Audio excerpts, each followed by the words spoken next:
Mi nieta me llamó a las 2 de la madrugada, con la voz ahogada por las lágrimas. «Abuelo, ayúdame», sollozó al teléfono. «Estoy en la comisaría. Mi madrastra me pegó, pero les dijo que fui yo quien la atacó. Y papá le cree a ella, no a mí». Cuando atravesé las puertas de la comisaría número 4 20 minutos después, el capitán de guardia me miró y palideció. «Señor», balbuceó, con los ojos muy abiertos por el pánico. «No sabía que ella lo estaba llamando a usted». Si estás escuchando esta historia, respira hondo. Lo que comenzó como una aparentemente típica rebelión adolescente contra una madrastra no tardó en convertirse en el crimen más escalofriante y despiadado que había presenciado durante mis 40 años como juez. Nunca subestimes el instinto protector de un abuelo y nunca te enfrentes a un hombre que pasó toda su vida enviando a los criminales más peligrosos del país a prisión. Me llamo William Crawford. Tengo 70 años y soy un juez jubilado del Tribunal Superior que vive en los tranquilos suburbios de Chicago. Antes de continuar esta historia, cuéntame en los comentarios desde dónde la estás viendo. Dale a me gusta y suscríbete si alguna vez tuviste que defender a un familiar cuando nadie más quiso hacerlo. Se suponía que mi vida después de jubilarme sería tranquila. Mi esposa murió hacía una década y mi mundo giraba alrededor de mi hijo Matthew y de su hija Lily. Matthew es un brillante cirujano ortopédico, un hombre al que crié para que fuera compasivo y extraordinariamente inteligente. Cuando su primera esposa murió en un trágico accidente de tráfico 4 años atrás, nuestra familia quedó destrozada. Yo intervine y ayudé a Matthew a criar a Lily durante aquellos años oscuros. Éramos un trío muy unido, hasta que Stephanie apareció en nuestras vidas. Era una agente inmobiliaria especializada en propiedades de lujo y fue quien le vendió a Matthew su nueva mansión en Lincoln Park. Stephanie tenía 32 años, era hermosa, extremadamente manipuladora y poseía un encanto irresistible. Se casaron apenas un año después de conocerse. Yo siempre mantuve una distancia educada y les di espacio para construir su nueva vida, pero nunca confié del todo en sus sonrisas. Jamás llegaban a sus ojos. Aquella noche, los vientos gélidos de un brutal invierno de Chicago aullaban al otro lado de mi ventana. El reloj digital de mi mesita de noche marcaba las 2:15 cuando el estridente sonido de mi teléfono móvil rompió el silencio. Lo busqué a tientas, medio dormido, esperando que fuera la llamada de emergencia de algún antiguo compañero. En cambio, escuché los jadeos aterrorizados e hiperventilados de mi nieta de 15 años. «Abuelo», logró decir entrecortadamente, dejando escapar las palabras en una atropellada súplica. «Tienes que venir a buscarme. Por favor, date prisa». «Lily», dije, incorporándome de inmediato mientras el corazón me golpeaba las costillas. «Respira hondo. ¿Dónde estás? ¿Qué ocurre?» «Estoy en la comisaría», lloró, con la voz resonando en lo que parecía un pasillo concurrido. «Stephanie me encerró en el sótano. Me hizo daño, abuelo. Pero cuando llegó la policía, les dijo que fui yo quien la atacó con unas tijeras. Papá está aquí, pero ni siquiera quiere mirarme. Cree que estoy loca. Por favor, ven». No hice ninguna otra pregunta. Le dije que ya iba. Me puse mi pesado abrigo de lana sobre la ropa y agarré las llaves. El trayecto desde mi casa en las afueras hasta la comisaría número 4, en el centro, fue una mezcla borrosa de adrenalina y rabia contenida. Llevé el coche al límite y atravesé semáforos en rojo en cruces completamente vacíos. Lily era una chica dulce y reservada, una estudiante sobresaliente que pasaba los fines de semana pintando. La idea de que atacara a alguien con un arma era absurda. Pero lo que más me aterraba era Matthew. ¿Por qué mi hijo, un padre ferozmente protector, se negaba a escuchar a su propia hija? Frené bruscamente frente a la comisaría y atravesé las pesadas puertas dobles de cristal, entrando en un caótico vestíbulo iluminado por fluorescentes. El aire olía a café rancio y a tensión. Había sospechosos esposados a bancos metálicos mientras los agentes tecleaban frenéticamente en sus escritorios. Era un entorno que conocía íntimamente, un mundo sobre el que había presidido durante 4 décadas. Caminé directamente hacia el mostrador principal. Un agente novato, que no parecía tener más de 25 años, se interpuso en mi camino y levantó una mano. «Un momento, señor», ladró el novato, sacando pecho con una autoridad que todavía no se había ganado. «No puede entrar aquí de esa manera. Coja un número y espere en la zona de asientos hasta que llamen su nombre». No reduje el paso. Lo miré directamente a los ojos y hablé con una voz peligrosamente baja. «Me llamo William Crawford. Tienen a mi nieta, Lily Crawford, en una sala de retención. He venido a llevármela a casa. Le sugiero que se aparte antes de que obligue a su superior a explicar por qué está obstruyendo a un antiguo juez del Tribunal Superior». El novato esbozó una mueca de desprecio, evidentemente sin reconocerme. «Mire, amigo, me da igual que sea usted el alcalde. Aquí tenemos protocolos. Tiene que retroceder». Antes de que pudiera terminar, la pesada puerta de madera situada detrás del mostrador se abrió de golpe y el capitán de guardia salió apresuradamente. Lo conocía bien. El capitán Miller era un veterano experimentado que había testificado en mi sala en una docena de ocasiones. Cuando sus ojos cansados se posaron en mí, todo el color desapareció de su rostro. Se quedó paralizado durante un instante antes de apartar bruscamente al arrogante novato. «Juez Crawford», balbuceó el capitán Miller, rodeando el mostrador para recibirme. «Señor, lo siento muchísimo. No tenía ni idea de que fuera su nieta. Los agentes que la detuvieron acaban de traerla. No sabía que lo estaba llamando a usted». El agente novato palideció y se encogió de inmediato contra la pared al comprender el enorme error que había cometido. «Ahórrese las disculpas, capitán», respondí con frialdad. «Quiero verla ahora mismo. Y va a explicarme exactamente por qué una estudiante sobresaliente, sin antecedentes penales, está sentada en una comisaría en mitad de la noche en lugar de estar en su cama». «Sí, señor». «Por aquí, por favor», dijo Miller mientras se limpiaba una gota de sudor de la frente. Me condujo más allá del mostrador, por un pasillo estrecho flanqueado por salas de interrogatorio. El ruido ambiente quedó atrás al atravesar las pesadas puertas de seguridad.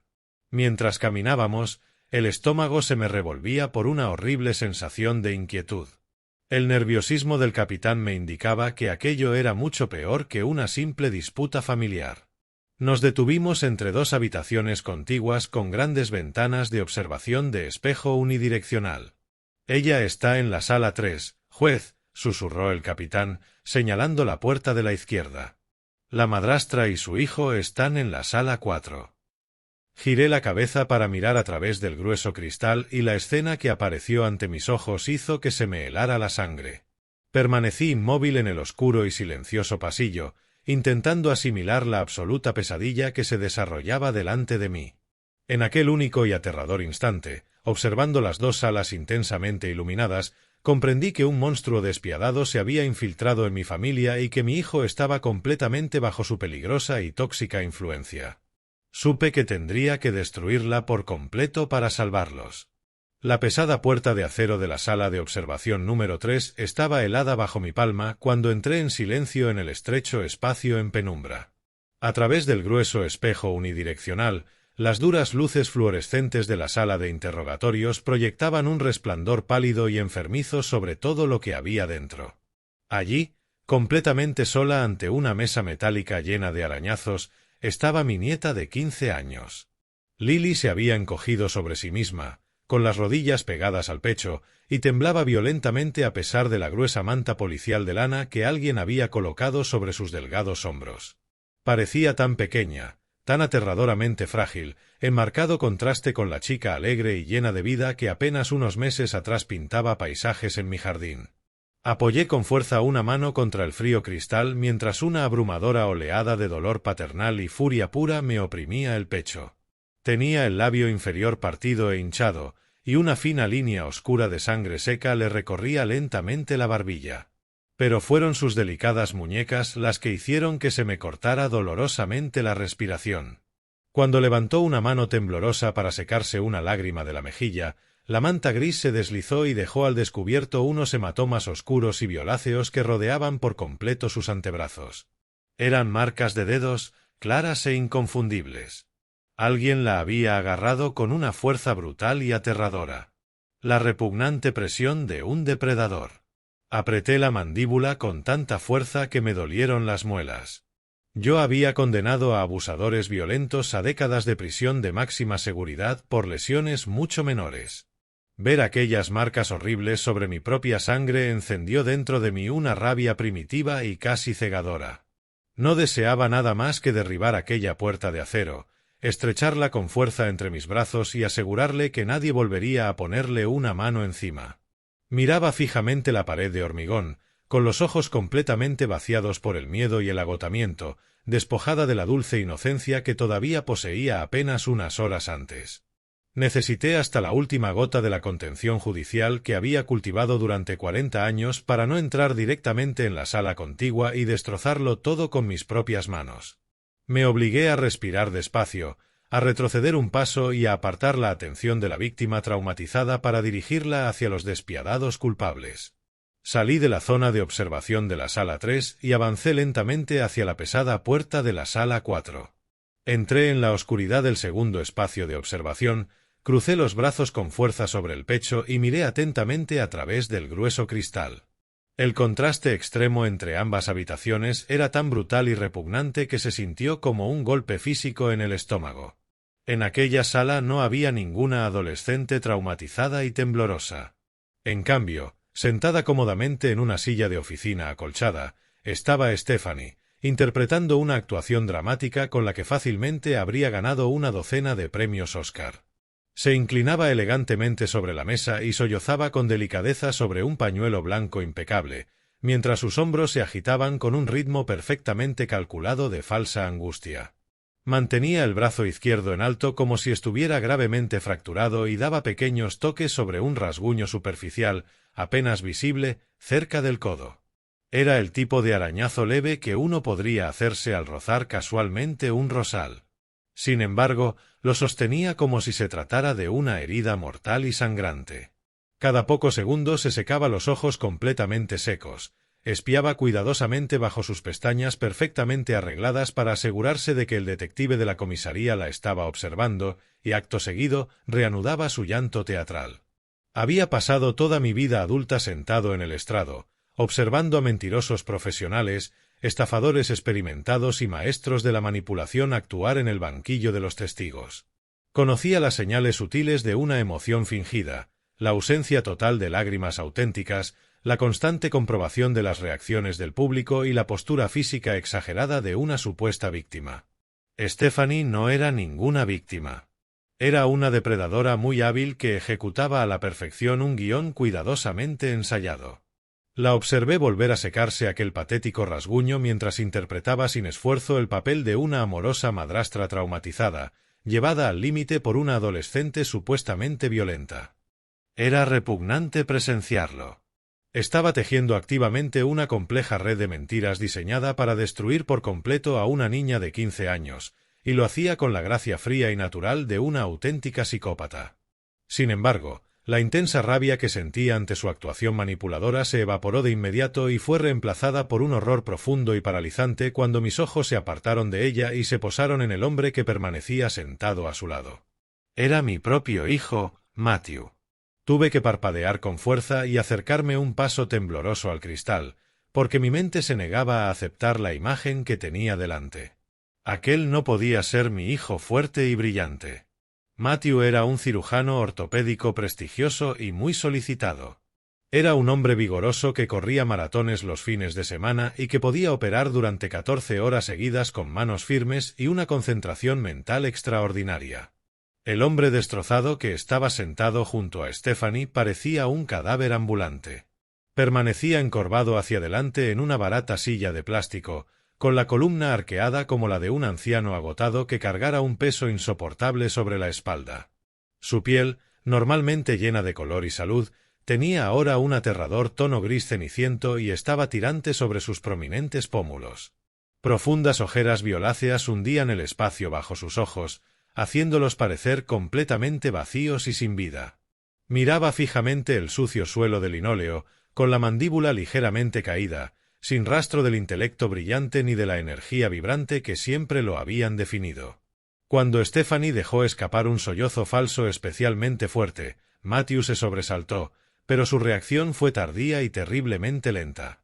Levantó despacio un brazo pesado, con la mano temblando visiblemente incluso a través del grueso cristal, y la apoyó con suavidad sobre su hombro. Le dio unas torpes palmadas en la espalda con los movimientos descoordinados de una persona fuertemente sedada. No parecía enfadado por la situación. No parecía dividido por lo ocurrido con su hija. Parecía completamente ausente, una cáscara vacía del padre fuerte y protector que yo había conocido. Consolaba ciegamente a la mujer mentirosa que estaba a su lado, ignorando por completo el horrible hecho de que su propia hija estaba sangrando y temblando sola en una fría celda, a tan solo unos metros de distancia. Mi viejo corazón se hizo añicos. ¿Cómo no me había dado cuenta de lo que estaba ocurriendo? Era cierto que lo había notado agotado durante nuestras breves llamadas de los últimos meses, pero él siempre lo atribuía a interminables y extenuantes turnos en el hospital. Yo le había creído por completo. Había aceptado ingenuamente sus explicaciones porque era un médico prestigioso. Sin embargo, lo que estaba viendo aquella noche no era cansancio normal. Era un deterioro físico sistémico y profundo. Parecía como si un veneno tóxico lo estuviera devorando lentamente desde dentro, despojándolo sin piedad de su brillante mente, su vitalidad física y sus instintos naturales de protección paterna. El capitán Miller me tocó suavemente el hombro y me apartó del cristal. Su rostro era sombrío y estaba marcado por ese profundo agotamiento que sólo pueden producir décadas en las fuerzas del orden. Se aclaró la garganta con nerviosismo antes de hablar. Juez Crawford, comenzó, bajando la voz hasta convertirla en un susurro respetuoso. Los agentes respondieron a una llamada urgente por un altercado doméstico en la residencia de su hijo. La madrastra asegura que Lily sufrió un episodio psicótico violento y sin provocación.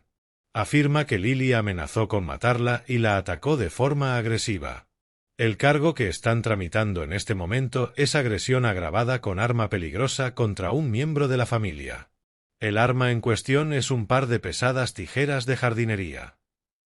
Me volví hacia el experimentado capitán, intentando asimilar lo absurdo de las horribles palabras que acababan de salir de su boca. Agresión agravada con arma peligrosa. Era un cargo pensado para criminales violentos y curtidos, no para una sensible niña de 15 años que pasaba los fines de semana pintando acuarelas y colaborando como voluntaria en el refugio de animales local. Respiré hondo y obligué a mi voz a mantenerse perfectamente serena y aterradoramente tranquila. Capitán, dije, manteniendo un contacto visual inflexible. Usted y yo sabemos que mi nieta no es una delincuente violenta. Voy a entrar en esa sala ahora mismo y hablaré con ella a solas. No habrá detectives presentes. No habrá interrogatorio grabado. Actúo como su abogado y como su tutor. El capitán Miller se limitó a asentir en silencio, se apartó y señaló la pesada puerta de acero. Sabía que no debía discutir con un hombre que había dedicado toda su vida a desmontar narrativas falsas ante un tribunal. Agarré la fría manilla metálica, abrí la pesada puerta y entré en la austera y gélida sala de interrogatorios. La puerta se cerró con un clic detrás de mí, aislándonos por completo del ruido y el caos de la comisaría. Lily se sobresaltó violentamente ante el sonido y apretó la manta gris alrededor de sus frágiles hombros temblorosos. Cuando sus ojos llenos de lágrimas se alzaron por fin y encontraron los míos, un sollozo desgarrador escapó de sus labios magullados. «¡Abuelo!», gritó, con la voz quebrada por una agonía pura y descontrolada. Recorrí la distancia entre nosotros en 2 largas zancadas, ignoré por completo la mesa metálica y me arrodillé en el duro suelo de linóleo junto a su silla. Rodeé su cuerpo tembloroso con mis brazos y la atraje hacia mí en un abrazo firme y protector. «Estoy aquí, cariño», susurré mientras le acariciaba suavemente el cabello oscuro y enredado. «Ahora estás a salvo. Nadie volverá a hacerte daño. Te lo prometo». Hundió el rostro en mi pesado abrigo de lana y comenzó a llorar desconsoladamente. La sostuve durante mucho tiempo, con paciencia, permitiéndole liberar la inmensa y aterradora presión acumulada aquella noche. Podía sentir los latidos rápidos y frenéticos de su pequeño corazón contra mi pecho. Cuando empezó a calmarse, me aparté con suavidad y la miré directamente a los ojos hinchados y enrojecidos. Tomé con cuidado sus pequeñas manos magulladas entre las mías, procurando no presionar las marcas violáceas de dedos que rodeaban sus delicadas muñecas. «Lily, necesito que me mires», dije con una voz increíblemente tranquila, firme y llena de amor incondicional. «Sé que no atacaste a nadie. Sé que eres una buena chica, dulce y pacífica. Pero necesito que me cuentes exactamente qué ocurrió esta noche en esa casa. Necesito toda la verdad para poder protegerte». Tomó una respiración temblorosa e irregular mientras nuevas lágrimas recorrían sus mejillas pálidas. Apretó mis manos con fuerza y dirigió una mirada nerviosa hacia el espejo de observación, como si supiera que el monstruo se encontraba en algún lugar cercano. «Les mintió, abuelo», susurró Lily, con la voz estremecida por un trauma profundo. «Yo no la ataqué. Ni siquiera la toqué. Fue el sótano. Ella sabe el miedo que me dan los espacios oscuros y cerrados». Asentí despacio, animándola a continuar. Conocía muy bien su grave claustrofobia. Era un trastorno de ansiedad incapacitante que había aparecido poco después de que perdiera trágicamente a su madre biológica. Los espacios pequeños y cerrados le provocaban ataques de pánico cegadores. «Papá estaba dormido otra vez», continuó Lily, dejando que las palabras salieran en una avalancha desesperada. «Ahora siempre está dormido. Nunca se despierta cuando lo necesito. Stephanie se enfadó conmigo porque se me cayó un vaso por accidente en la cocina. Solo fue un accidente tonto, pero perdió completamente la cabeza. Me agarró del brazo con tanta fuerza que pensé que me rompería los huesos. Me arrastró por el pasillo. Yo gritaba llamando a papá, pero nunca apareció. Me empujó escaleras abajo, hacia el sótano, cerró de golpe la pesada puerta de madera y la bloqueó desde fuera. La sangre se me heló. El sótano de aquella enorme mansión histórica de Lincoln Park era una cámara de hormigón sin ventanas e insonorizada. Era un abismo aterrador sumido en la oscuridad total. Encerrar allí a una niña con claustrofobia severa no era un castigo cruel. Era tortura psicológica calculada.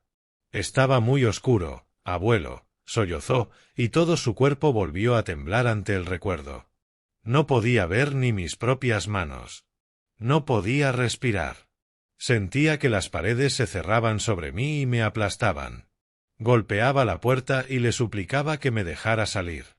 Le prometí que me portaría bien. Le prometí que recogería el cristal. Pero ella se limitó a reír. La oí reírse justo al otro lado de la puerta. Cerré los ojos durante un instante y contuve una oleada de rabia violenta y cegadora. «¿Qué pasó después?», pregunté suavemente mientras le secaba una lágrima nueva de la mejilla. «Entré en pánico», susurró, bajando la voz hasta convertirla en un tono aterrorizado y sin aliento. Busqué a tientas en la oscuridad absoluta sobre el banco de trabajo que había cerca de las escaleras. Encontré unas tijeras metálicas de jardinería. No quería hacer daño a nadie. Te juro que no. Solo quería forzar la cerradura. Metí las hojas de metal en el marco de la puerta y empujé con todas mis fuerzas. Estaba llorando y tirando del picaporte.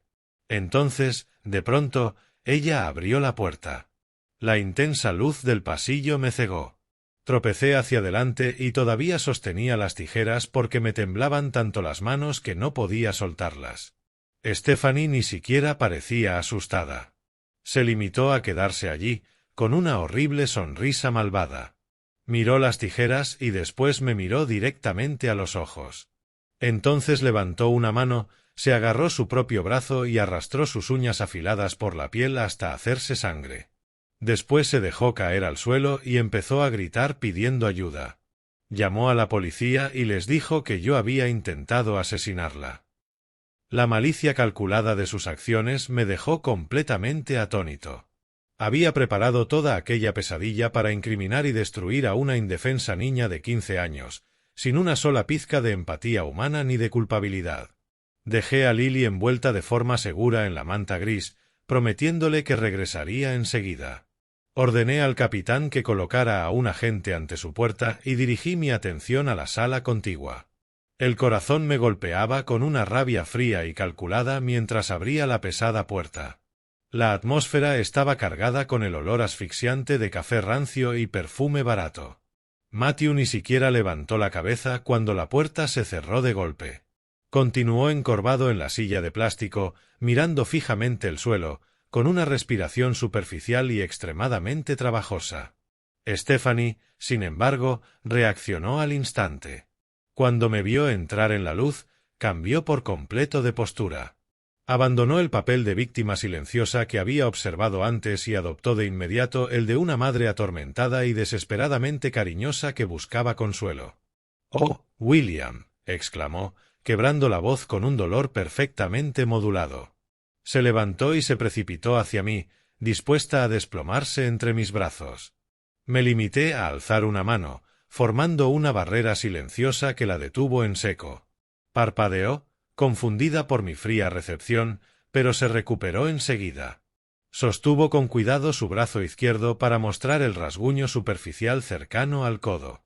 «Siento muchísimo que hayan tenido que sacarte de la cama por esta pesadilla», gimoteó mientras se secaba la mejilla con un pañuelo.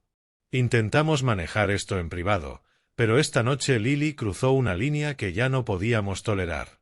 Trató de matarme, William. De verdad trató de matarme». Mantuve el rostro completamente neutro y crucé los brazos sobre el abrigo. La observé mientras dejaba que el silencio ensordecedor se prolongara durante un tiempo incómodo. Tras décadas presidiendo juicios penales, sabía que el silencio era a menudo el arma más eficaz contra un mentiroso. Las personas como Stephanie odian el silencio. Las obliga a llenar el vacío y, al hacerlo, terminan exagerando y rebelándose. Cuando me negué a ofrecerle palabras de consuelo, se aclaró la garganta y se lanzó directamente a relatar su historia cuidadosamente preparada. «Debes comprender lo difíciles que han sido estos últimos meses para nosotros», comenzó Stephanie, con la voz temblando de una pena fabricada. «Hemos intentado proteger a Lily de sus propias conductas destructivas. Desde el trágico aniversario de la muerte de su madre, ha ido perdiendo el control. Comenzó con pequeños problemas de conducta, faltaba a clase y se encerraba en su habitación. Después empezó a relacionarse con un grupo horrible del instituto, chicos problemáticos. Ellos la introdujeron en las drogas. William, el mes pasado encontramos marihuana escondida en su mochila y sospechamos seriamente que está probando sustancias sintéticas más duras». Hizo una pausa y miró a Matthew para que confirmara su versión. Matthew asintió lentamente, con un movimiento torpe que parecía completamente mecánico. «Sí, papá», murmuró, con la voz pastosa y dolorosamente débil. «Está fuera de control. Ya no sabemos qué hacer». Miré a mi hijo, un cirujano brillante que sonaba como un hombre ahogándose en una niebla química. Me obligué a volver a concentrarme en Stephanie y le indiqué que continuara. «Las drogas han destrozado por completo su frágil estado mental», prosiguió, colocando una mano protectora sobre el hombro caído de Matthew. «Sufre graves episodios psicóticos inducidos por las drogas. Tiene alucinaciones. Se vuelve increíblemente paranoica, agresiva y violenta. Vivimos aterrorizados, andando de puntillas en nuestra propia casa. No quisimos cargarte con este oscuro secreto porque sabemos cuánto la adoras. Creímos que podríamos solucionarlo con amor y paciencia. Pero esta noche perdió completamente la razón. Empezó a gritar sobre monstruos imaginarios, a romper platos en la cocina y a destrozar la casa. Cuando intenté tranquilizarla, agarró esas pesadas tijeras de jardinería y se lanzó contra mi garganta. La observé actuar y analicé cada detalle microscópico de su interpretación. Su voz vacilaba exactamente en los momentos adecuados. Su respiración se interrumpía a la perfección para simular pánico. Estaba tejiendo una mentira muy verosímil, una historia trágica pero totalmente creíble sobre una adolescente afligida que recurría a las drogas y sufría una crisis mental violenta. Era una versión que los detectives aceptarían con facilidad, especialmente si estaba respaldada por un médico respetado como Matthew. Pero necesitaba que explicara el sótano. Necesitaba oír cómo justificaría el encierro de una niña gravemente claustrofóbica en una cámara subterránea completamente oscura. ¿Y el sótano?, pregunté con un tono plano y carente de emoción. Lily me dijo que la encerraste allí. Stephanie dejó escapar un largo y trágico suspiro, sacudiendo la cabeza como si cargara con una obligación parental imposible. William no es simplemente un sótano, explicó, adoptando un tono sincero y suplicante. Es una sala sensorial acolchada con aislamiento acústico, cuidadosamente adaptada. Matthew y yo gastamos una fortuna en reformarla especialmente para Lily. Cuando sufre esos brotes psicóticos violentos, se convierte en un grave peligro para sí misma y para nosotros. No podemos dejarla salir corriendo a la calle ni destruir la casa. La sala sensorial está diseñada para aislarla por completo de los estímulos. Está insonorizada y es segura. Solo la llevamos allí esta noche para darle la oportunidad de tranquilizarse y desintoxicarse de la sustancia que hubiera tomado. Intentábamos impedir que se hiciera daño. Cerramos la puerta únicamente porque estaba blandiendo un arma peligrosa. Levantó los ojos hacia mí y me ofreció una sonrisa frágil y temblorosa de supuesto agotamiento. Solo intentamos ser buenos padres, William, susurró. Solo intentamos salvar a tu nieta de destruir su propia vida. Permanecí completamente inmóvil mientras asimilaba el complejo y pulido tapiz de engaños que acababa de tejer. Era una defensa magistral. Tenía una respuesta para todo. Había convertido el dolor de Lily en un arma, inventado una adicción a las drogas y presentado una oscura cámara de tortura de hormigón como un santuario terapéutico. Se había pintado a sí misma como una mártir abnegada y herida que luchaba por salvar a una adolescente violenta y desequilibrada. Para un observador corriente o un detective agotado, su historia habría parecido impecable. Pero mi detector interno de mentiras, perfeccionado durante miles de horas en tribunales donde había mucho en juego, gritaba con una claridad ensordecedora. La miré directamente a los ojos, más allá de los labios temblorosos y de los pañuelos cuidadosamente utilizados. Miré en lo más profundo de la mujer que tenía delante. Cuando alguien llora de verdad o experimenta un terror físico auténtico, la emoción se apodera de todo el rostro. Los ojos se hinchan. Los músculos faciales se contraen de forma involuntaria. La mirada se vuelve desenfocada y desesperada. Stephanie derramaba lágrimas, pero aquellas lágrimas se detenían bruscamente en sus pómulos. Sus ojos estaban completamente secos, afilados y aterradoramente fríos. No había miedo en sus pupilas oscuras. No había dolor maternal. Solo una inteligencia rígida y calculadora que evaluaba activamente mis reacciones y trataba de determinar si sus elaboradas mentiras estaban penetrando mis defensas. Me estudiaba con la concentración distante de un depredador que analiza una posible amenaza. En aquel fugaz intercambio de miradas, el pesado velo de su engaño se levantó por completo ante mí. La vi exactamente como era. Una manipuladora profundamente psicopática que ejecutaba una agenda secreta y maliciosa. Aparté la mirada de ella y me concentré totalmente en mi hijo. Matthew apenas se había movido desde que entré. Me acerqué, con el corazón doliéndome a cada paso. De cerca, su estado era todavía más alarmante. El cirujano firme y seguro que solía dirigir quirófanos con precisión absoluta había desaparecido. Parecía un hombre caminando a través de un pantano espeso e invisible. Matthew, dije suavemente, agachándome un poco para poder mirarlo a los ojos. ¿Escuchas lo que está diciendo sobre tu hija? ¿Comprendes lo que ha ocurrido esta noche? Matthew parpadeó lentamente, como si mis palabras tuvieran que recorrer una distancia enorme para alcanzar su cerebro. Se humedeció los labios secos y agrietados y soltó una larga y áspera exhalación. «Papá», murmuró, con el habla espesa y muy arrastrada. «No sabes cómo son las cosas en casa. Stephanie lo intenta. Se esfuerza muchísimo por mantener unida a nuestra familia. Lily está enferma, papá. Está muy enferma. Las palabras salieron de su boca en una masa torpe y descoordinada. Arrastró una mano temblorosa por la frente pálida, dejando una leve marca de sudor. Sus movimientos eran inquietantemente lentos. No sonaba como un padre protegiendo a su hija. Sonaba como un rehén repitiendo un guión que lo habían obligado a memorizar. Sentí una oleada de pánico mezclada con una tristeza profunda. Aquello no era agotamiento normal. Sus ojos no enfocaban. Tenía las pupilas dilatadas. Estaba fuertemente medicado, bajo los efectos de algo lo bastante potente como para reprimir sus instintos paternos naturales. Intenté llegar hasta él, encontrar al hijo que había criado bajo aquella aterradora niebla química. «Matthew, mírame», le rogué, manteniendo una voz firme pero amable. «Lily está sentada en una sala de retención. Está cubierta de hematomas. Le aterra la oscuridad. Y tu esposa la encerró en un sótano. ¿Cómo puedes justificar eso?».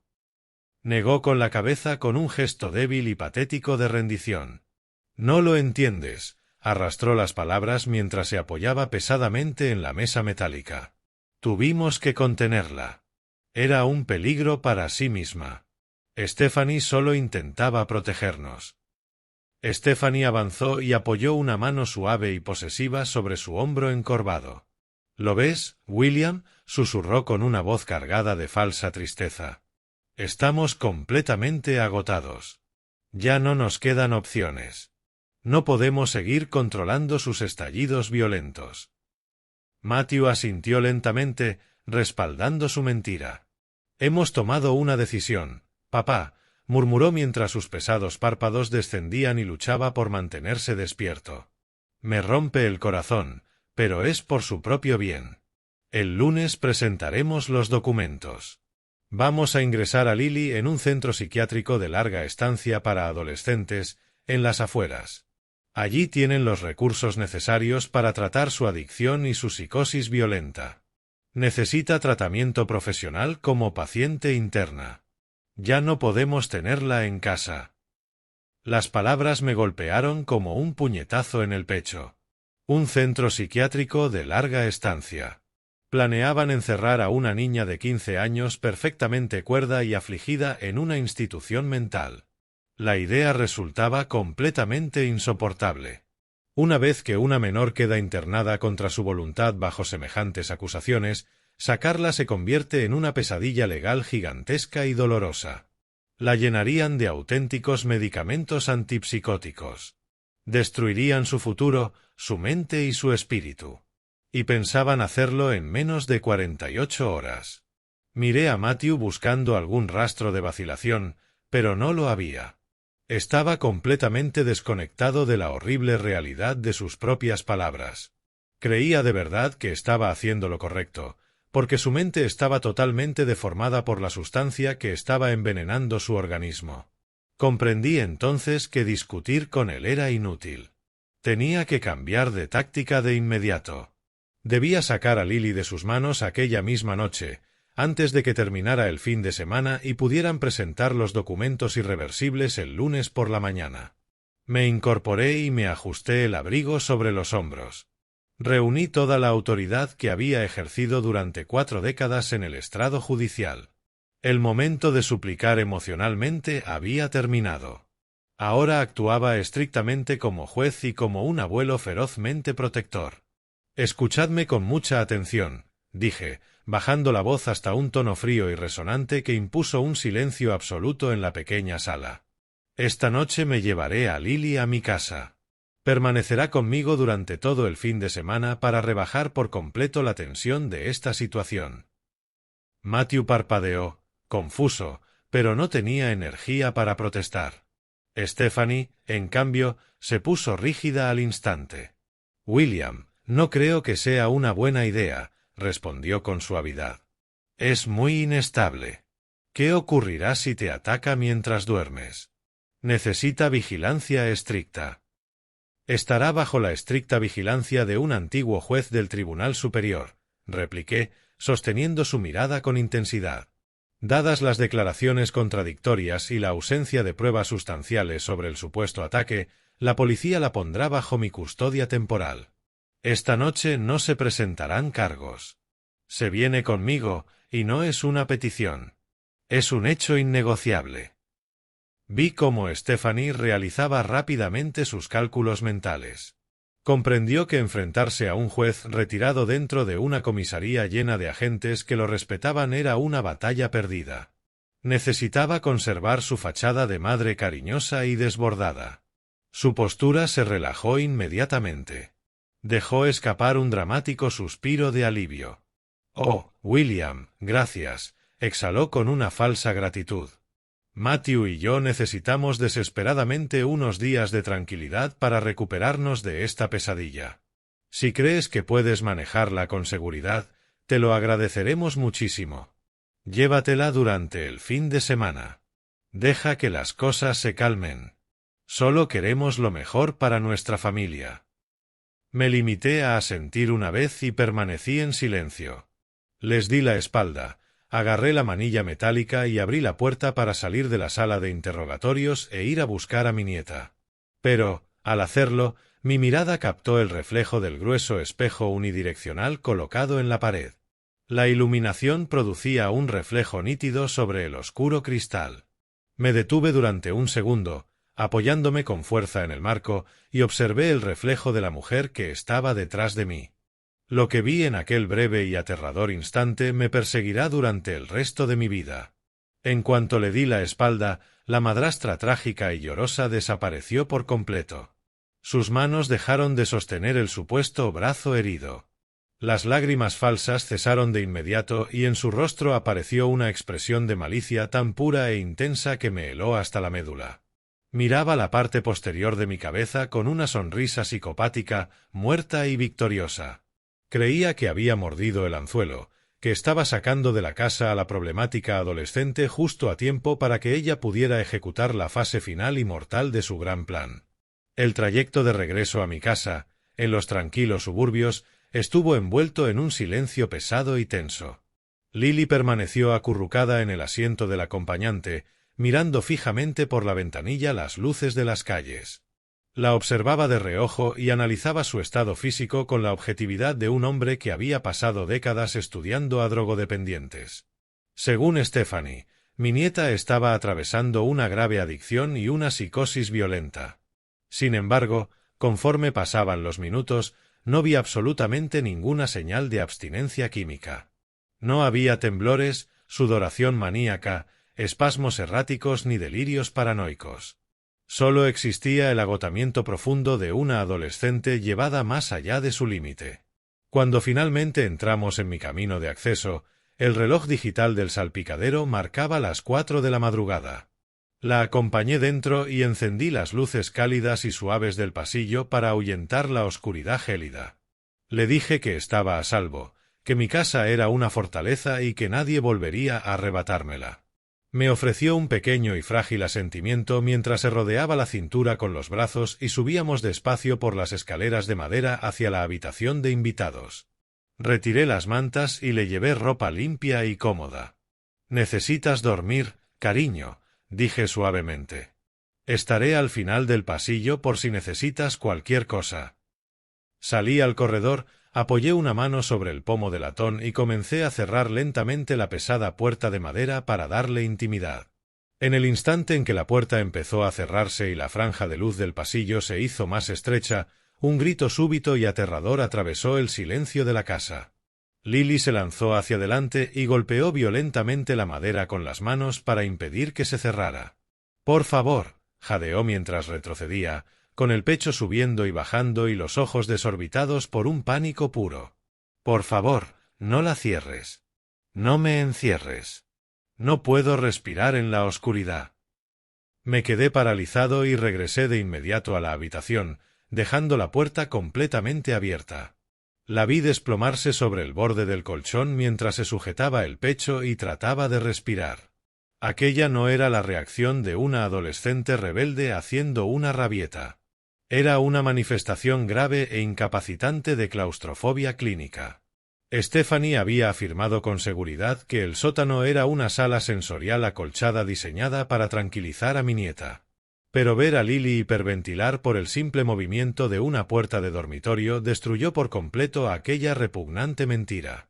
Encerrar a una niña claustrofóbica en una cámara subterránea sumida en la oscuridad era un acto calculado de guerra psicológica extrema, pensado para quebrar su espíritu. Comprendí enseguida que le resultaría imposible dormir. «Ven conmigo», dije suavemente, ofreciéndole la mano. «Bajemos un rato». Descendimos hasta el salón, dejando encendidas todas las luces del camino para que se sintiera segura. La acompañé hasta un amplio y cómodo sillón de cuero situado junto a la chimenea. Pasé unos minutos colocando los leños y encendí un fuego cálido y crepitante, con la esperanza de que su suave resplandor devolviera algo de vida a su rostro pálido y magullado. Fui a la cocina y preparé 2 tazas de té de manzanilla, añadiendo una generosa cucharada de miel, exactamente como solía hacerlo su difunta madre. Cuando le entregué la taza caliente, sus manos continuaban temblando y hacían vibrar la delicada porcelana contra el platillo. Dio un sorbo lento y cuidadoso, y el calor pareció derretir una pequeña parte de su terror helado. Me senté en el sofá frente a ella, apoyé los codos sobre las rodillas y entrelacé las manos. Necesitaba comprender la magnitud completa de la pesadilla que se estaba desarrollando en la casa de mi hijo. «Lily», comencé con cuidado, manteniendo un tono tan amable y sereno como me era posible. «Antes me dijiste que tu padre siempre está dormido. Dijiste que nunca se despierta cuando lo necesitas. Necesito que me cuentes exactamente qué le está ocurriendo». Lily miró las llamas anaranjadas que danzaban en la chimenea mientras sujetaba la taza caliente con fuerza. «Empezó hace unos meses», susurró, con una voz apenas audible por encima del crepitar de la madera. «Al principio, papá decía que estaba agotado por hacer turnos extra en el hospital. Pero después dejó de ir a trabajar por completo. Se tomó una baja médica indefinida, aunque Stephanie me dijo que no te lo contara porque te preocuparías. Decía que necesitaba un descanso largo e ininterrumpido. Pero no está descansando, abuelo. Está desapareciendo». Me incliné hacia adelante y sentí que el corazón se me hundía con cada palabra. «Dime qué quieres decir con que está desapareciendo», la animé. «Duerme 14 horas al día», explicó, mientras una lágrima nueva le descendía por la mejilla. «Y cuando está despierto, en realidad no está presente. Tropieza al caminar por el pasillo. Se le cae la taza de café porque le tiemblan muchísimo las manos. La semana pasada lo encontré sentado en el borde de la cama, mirando fijamente la pared. Le hice una pregunta sencilla y ni siquiera pudo recordar qué día de la semana era. Siempre habla arrastrando las palabras, como si estuviera atrapado bajo el agua. Es aterrador verlo desvanecerse de esa manera. Intenté hablar con él, preguntarle si necesitaba acudir a otro médico, pero cada vez que trataba de advertirle o decirle que tenía miedo, Stephanie se enteraba. La sangre se me heló por completo cuando las piezas del horrible rompecabezas empezaron a encajar. «¿Y qué hacía Stephanie cuando intentabas avisarlo?», pregunté, sin apenas poder ocultar la oscura furia que crecía rápidamente en mi pecho. Lily tragó saliva y sus nudillos se volvieron blancos alrededor de la taza. «Esperaba hasta que papá quedara completamente inconsciente», susurró, con la voz temblando por el trauma. «Después me arrastraba por el pasillo y me encerraba en el sótano oscuro. Me decía que, si volvía a molestar a mi padre, me dejaría allí durante días. Decía que nadie me creería porque ella era la adulta y yo solo una niña problemática. Lo mantiene completamente aislado, abuelo. Controla su comida, sus medicinas y su teléfono. Es un prisionero en su propia casa y ni siquiera lo sabe». Me recosté contra el sofá de cuero mientras la terrible verdad caía sobre mí como una manta pesada y asfixiante. Aquella mujer había aislado metódicamente a mi hijo, cortando su contacto con el mundo exterior mientras destruía lentamente su mente y su cuerpo. Había aterrorizado a su única hija hasta conseguir un silencio total, utilizando la oscuridad del sótano como su arma principal. Matthew no sufría una simple depresión ni agotamiento médico. Lo estaban incapacitando de manera sistemática ante mis propias narices.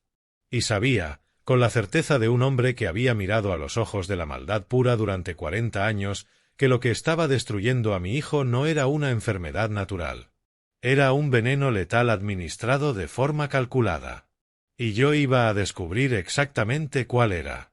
Permanecí junto a las brasas moribundas de la chimenea mucho después de que Lily cayera por fin en un sueño inquieto y agotado, envuelta en la gruesa manta de lana.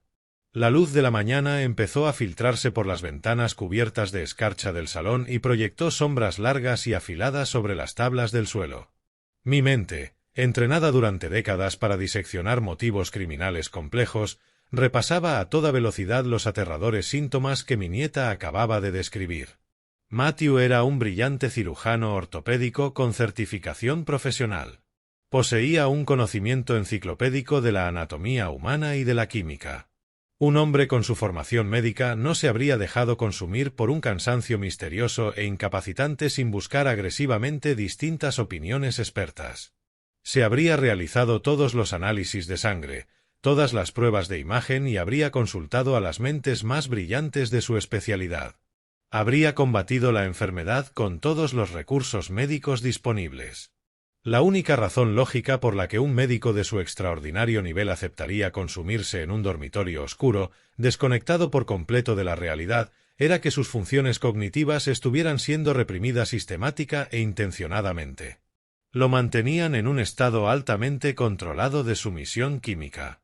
En todos los casos penales que había presidido durante mis 40 años en el estrado, desde pequeños robos hasta delincuencia organizada, un comportamiento tan metódico y paciente siempre apuntaba hacia un mismo motivo universal: el dinero. Stephanie había sido agente inmobiliaria de lujo. Una mujer ferozmente ambiciosa que construyó toda su carrera evaluando activos de gran valor, identificando vulnerabilidades estructurales y cerrando operaciones extremadamente lucrativas. No se había casado con mi hijo por amor ni por compañerismo. Se había casado con una cartera financiera muy rentable y ahora estaba ejecutando una adquisición hostil desde dentro. Me levanté en silencio del cómodo sofá de cuero, sintiendo mis envejecidas articulaciones doloridas por el frío y la humedad de aquella larga noche de Chicago. Subí lentamente las escaleras alfombradas y fui a comprobar cómo estaba Lily. Dormía profundamente, abrazada a una almohada blanda, con una respiración por fin profunda, rítmica y regular. Salí de la habitación y activé el avanzado sistema de seguridad de la casa, asegurándome de que ninguna puerta ni ventana pudiera forzarse sin provocar una respuesta policial inmediata y masiva. Dejé una nota escrita a mano sobre la encimera de granito de la cocina, explicándole que había salido para una breve reunión matinal y que regresaría mucho antes de que despertara. Salí al aire gélido de la mañana, con el viento cortante golpeando mi pesado abrigo de lana, y subí al coche. La enorme ciudad empezaba a despertar. Las calles oscuras estaban cubiertas por una nueva capa de nieve gris y hielo derretido. Apreté con fuerza el volante mientras recorría las carreteras resbaladizas en dirección a los rascacielos de cristal y acero del distrito financiero del centro. No necesitaba adivinar dónde se encontraba la mayor parte del dinero. Cuando la primera esposa de Matthew murió trágicamente, dejando un vacío enorme en nuestras vidas, yo había supervisado personalmente la creación de un fondo fiduciario blindado para mi nieta. Era un patrimonio muy considerable, valorado exactamente en $10 millones, creado para financiar su educación, garantizar su seguridad y proteger su futuro. Como garante fundador de aquel fideicomiso, conservaba plena autoridad legal para auditar las cuentas en cualquier momento. Necesitaba saber exactamente qué intentaba robar Stephanie.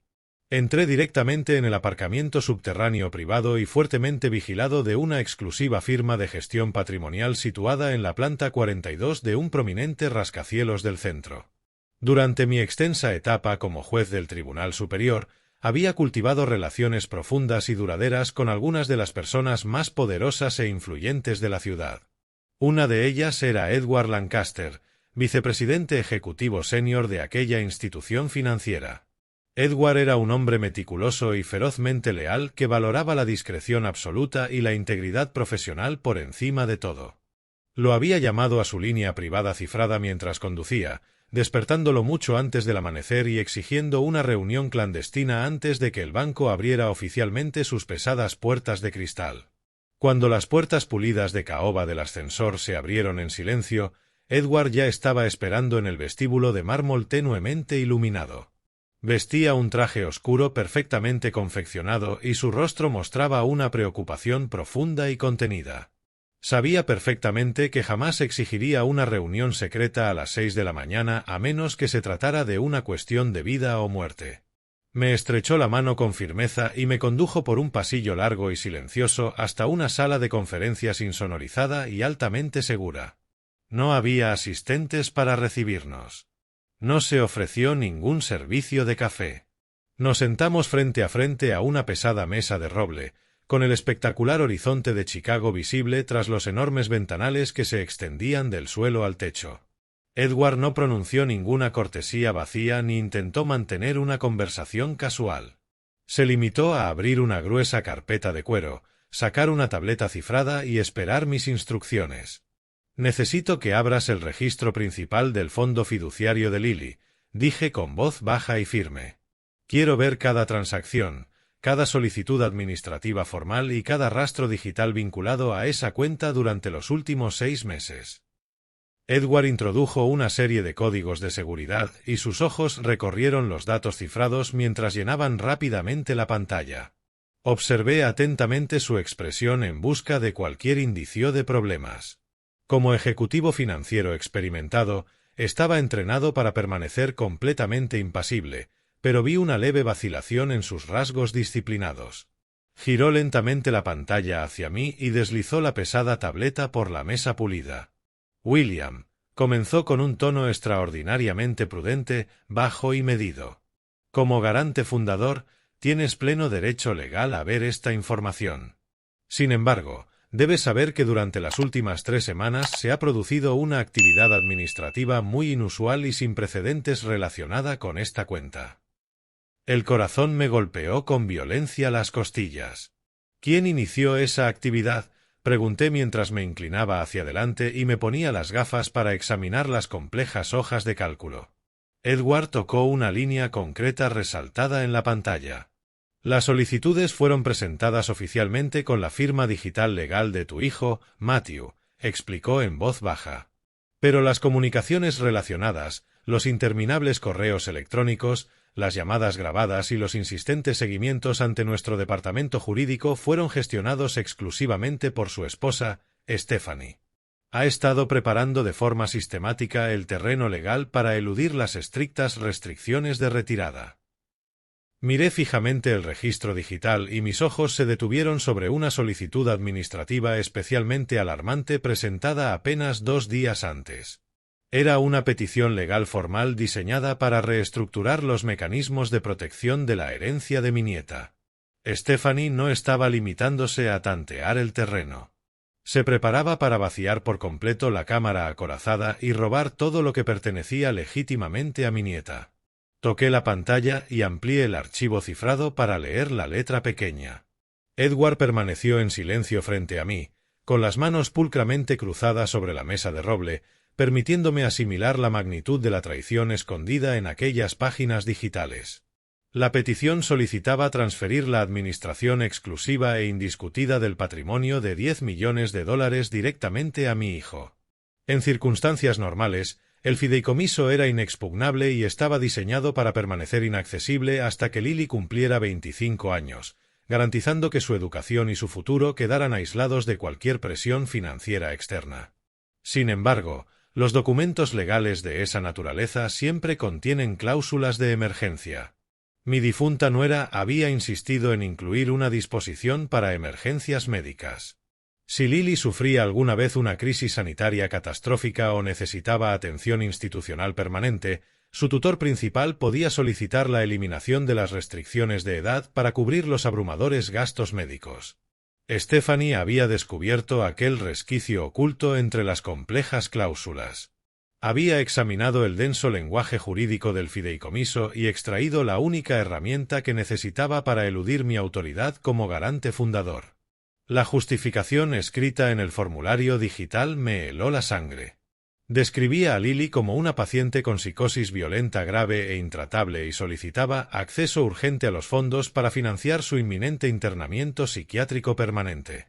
Había orquestado cuidadosamente toda la pesadilla en la casa, empujado sin piedad a mi vulnerable nieta hasta su límite y manipulado con éxito a un detective local, todo para crear con rapidez un expediente permanente de inestabilidad mental violenta. El informe policial de la noche anterior no era simplemente un castigo cruel por haber dejado caer un vaso. Era la última prueba jurídica necesaria para activar la cláusula de emergencia médica de una fortuna de $10 millones. Amplié lentamente la parte inferior del documento y centré toda mi atención en la línea de autorización. Una solicitud de reestructuración de aquella magnitud requería la firma física del tutor principal. Contemplé en silencio la copia digital de alta resolución de la letra de mi querido hijo y sentí que el corazón volvía a romperse. Matthew siempre había tenido una caligrafía precisa, elegante y perfectamente controlada, propia de un maestro cirujano. Su firma solía ser un trazo negro firme y seguro. La firma escrita al pie de aquella petición era una distorsión trágica y horrible de su nombre. Resultaba temblorosa, irregular y dolorosamente débil. El bolígrafo se había detenido demasiado tiempo en algunas curvas, haciendo que la tinta se acumulara y se extendiera sobre el papel. Las letras aparecían desconectadas y descendían, mostrando un deterioro neurológico profundo. Era la firma de un hombre que apenas podía sostener un bolígrafo, y mucho menos comprender el denso documento legal que cambiaría su vida. Lo habían sedado intensamente y probablemente una mano firme había guiado la suya. Stephanie lo había mantenido consciente el tiempo suficiente para obtener su firma antes de dejarlo hundirse de nuevo en la niebla química con la que lo alimentaba. Me quité lentamente las gafas, las dejé sobre la mesa y me froté el puente de la nariz mientras el alcance completo y aterrador de su plan se materializaba en mi mente. Era una maniobra malvada y brillantemente calculada en dos fases. La primera se centraba por completo en Lily. Si lograba que declararan legalmente demente a mi nieta y la internaran contra su voluntad en una institución psiquiátrica de larga estancia, Stephanie eliminaría para siempre a la única beneficiaria del patrimonio. Lily quedaría encerrada, fuertemente medicada y completamente silenciada. Perdería toda capacidad legal y el control administrativo de los $10 millones pasaría directamente a su padre. La segunda fase se centraba en Matthew. Recordé su rostro gris y hundido en la sala de interrogatorios, sus hombros caídos y aquella mirada aterradoramente vacía. Stephanie lo estaba envenenando. Le administraba alguna sustancia que destruía sistemáticamente sus capacidades cognitivas mientras imitaba el inicio rápido de una grave enfermedad neurológica. Una vez transferidos los $10 millones a una cuenta conjunta bajo su control, Matthew sufriría de forma repentina y trágica una emergencia médica catastrófica, tal vez un derrame cerebral masivo o una insuficiencia orgánica total. Con Matthew incapacitado o muerto, el control de toda su cartera financiera pasaría automáticamente a su familiar más cercano. A su esposa legal, la mujer que tenía su poder notarial general. Stephanie. No solo intentaba robarle a mi nieta. Estaba eliminando metódicamente cada obstáculo humano que se interponía entre ella y $25 millones en activos combinados. Planeaba encerrar de por vida a una inocente niña de 15 años en una institución mental. Y planeaba asesinar a mi hijo para heredar su riqueza. En aquel mismo momento estaba sentada en la casa de mi hijo, interpretando el papel de esposa trágica y devota, sabiendo que se encontraba a una sola firma y a unos pocos días de ejecutar el crimen perfecto e imposible de rastrear. Resultaba casi imposible comprender el alcance de su psicopatía. Había convertido simultáneamente en armas el sistema médico, el sistema jurídico y el departamento de policía. Confiaba en que una familia afligida aceptaría sin preguntas el deterioro de un cirujano trabajador y el supuesto declive mental de una adolescente traumatizada. Había calculado cada variable, manipulado cada emoción y cubierto casi todas sus huellas. Pero había cometido un error enorme y fatal. Había subestimado drásticamente los instintos feroces e incansables de un juez veterano. Pensaba que yo solo era un anciano cansado que aceptaría ciegamente sus dulces mentiras entre lágrimas y se apartaría en silencio. Miré a Edward al otro lado de la mesa. Estaba pálido y mantenía las manos completamente inmóviles. No necesitaba preguntarme qué estaba pensando. La sombría realidad pesaba en el aire insonorizado entre nosotros. «William», dijo Edward suavemente, rompiendo el silencio. La petición se presentó a última hora del viernes. Debido al tamaño del fondo y a la complejidad de la cláusula de emergencia médica, nuestro equipo de cumplimiento legal estableció una retención obligatoria de 72 horas. Esa retención termina el lunes exactamente a las 9 de la mañana. Si no intervenimos antes mediante una orden judicial formal, los fondos se transferirán automáticamente a una cuenta externa controlada por tu hijo y su esposa. Miré el reloj. Eran las 6:30 de la mañana del sábado. Disponía exactamente de 48 horas para desmantelar por completo un asesinato y un robo financiero meticulosamente planificados. Tenía exactamente 48 horas para salvar a mi único hijo de una muerte lenta y agonizante y proteger a mi nieta de una vida de tortura institucional. Salí del rascacielos de cristal y acero con el corazón pesado y la mente moviéndose a toda velocidad. El brutal viento invernal atravesaba los cañones de hormigón del centro de Chicago y me golpeaba el rostro mientras caminaba deprisa hacia el coche. Me senté al volante de cuero, encendí la calefacción y dejé el motor en marcha mientras sacaba mi teléfono seguro. Marqué un número que no había utilizado en más de 3 años. El hombre al otro lado de la línea era Benjamin Carter. Ben era un agente federal retirado y muy condecorado que había dedicado toda su carrera a desmantelar organizaciones criminales. También era un hombre que me debía la vida. Décadas atrás, un superior corrupto lo había incriminado y estuvo a punto de ser enviado a una prisión federal de máxima seguridad. Como juez que presidía su mediático proceso, detecté las inconsistencias y lo exoneré completamente. Desde aquel día, Ben había sido mi aliado más leal, trabajando como investigador privado de élite desde las sombras de la ciudad. Respondió al segundo tono, con una voz baja y áspera. Le dije que necesitaba verlo inmediatamente en nuestro discreto lugar habitual. No hizo ninguna pregunta. Se limitó a decir que estaría allí en 20 minutos. Conduje con cuidado a través de una tormenta de nieve cada vez más intensa hasta un pequeño restaurante tenuemente iluminado. Era una reliquia tranquila de otra época, con asientos de vinilo rojo descolorido, letreros de neón parpadeantes y el reconfortante olor persistente de café quemado y comida frita. Era el lugar perfecto para una reunión clandestina, porque nadie reconocería allí a un juez retirado. Aparqué en el estacionamiento vacío y cubierto de nieve, entré y me sacudí los gruesos copos blancos del abrigo de lana. Ben ya estaba sentado en una mesa apartada de una esquina, orientado hacia la entrada, sosteniendo una humeante taza de café negro. Era un hombre grande e imponente, de poco más de 50 años, con ojos afilados y observadores y un aspecto duro y curtido que imponía respeto de inmediato. Me deslicé en el asiento de vinilo frente a él. No perdí tiempo con cortesías. Le relaté toda la horrible situación de principio a fin, la escena en la comisaría, la niña traumatizada encerrada en un sótano claustrofóbico, el rápido deterioro tóxico de mi único hijo y el inminente robo de un fondo fiduciario de $10 millones. Ben escuchó en silencio, con la mandíbula cada vez más tensa a medida que revelaba los detalles de las manipulaciones de Stephanie. Cuando terminé, tomó un sorbo lento de café y dejó la gruesa taza de cerámica sobre la mesa rayada. Me miró directamente a los ojos y dijo que Stephanie actuaba con la precisión fría y calculadora de una depredadora profesional, pero que había cometido un error fatal al entrar en su territorio y meterse con mi familia. Le pregunté qué necesitábamos hacer para destruir por completo su operación. Ben se inclinó hacia adelante y trazó un plan de infiltración agresivo y clandestino. Necesitábamos pruebas físicas concretas e irrefutables de sus actos delictivos antes del lunes por la mañana. Teníamos que acceder sin restricciones a la mansión de Lincoln Park para colocar dispositivos de vigilancia ocultos y recoger cualquier prueba forense que pudiera estar escondiendo.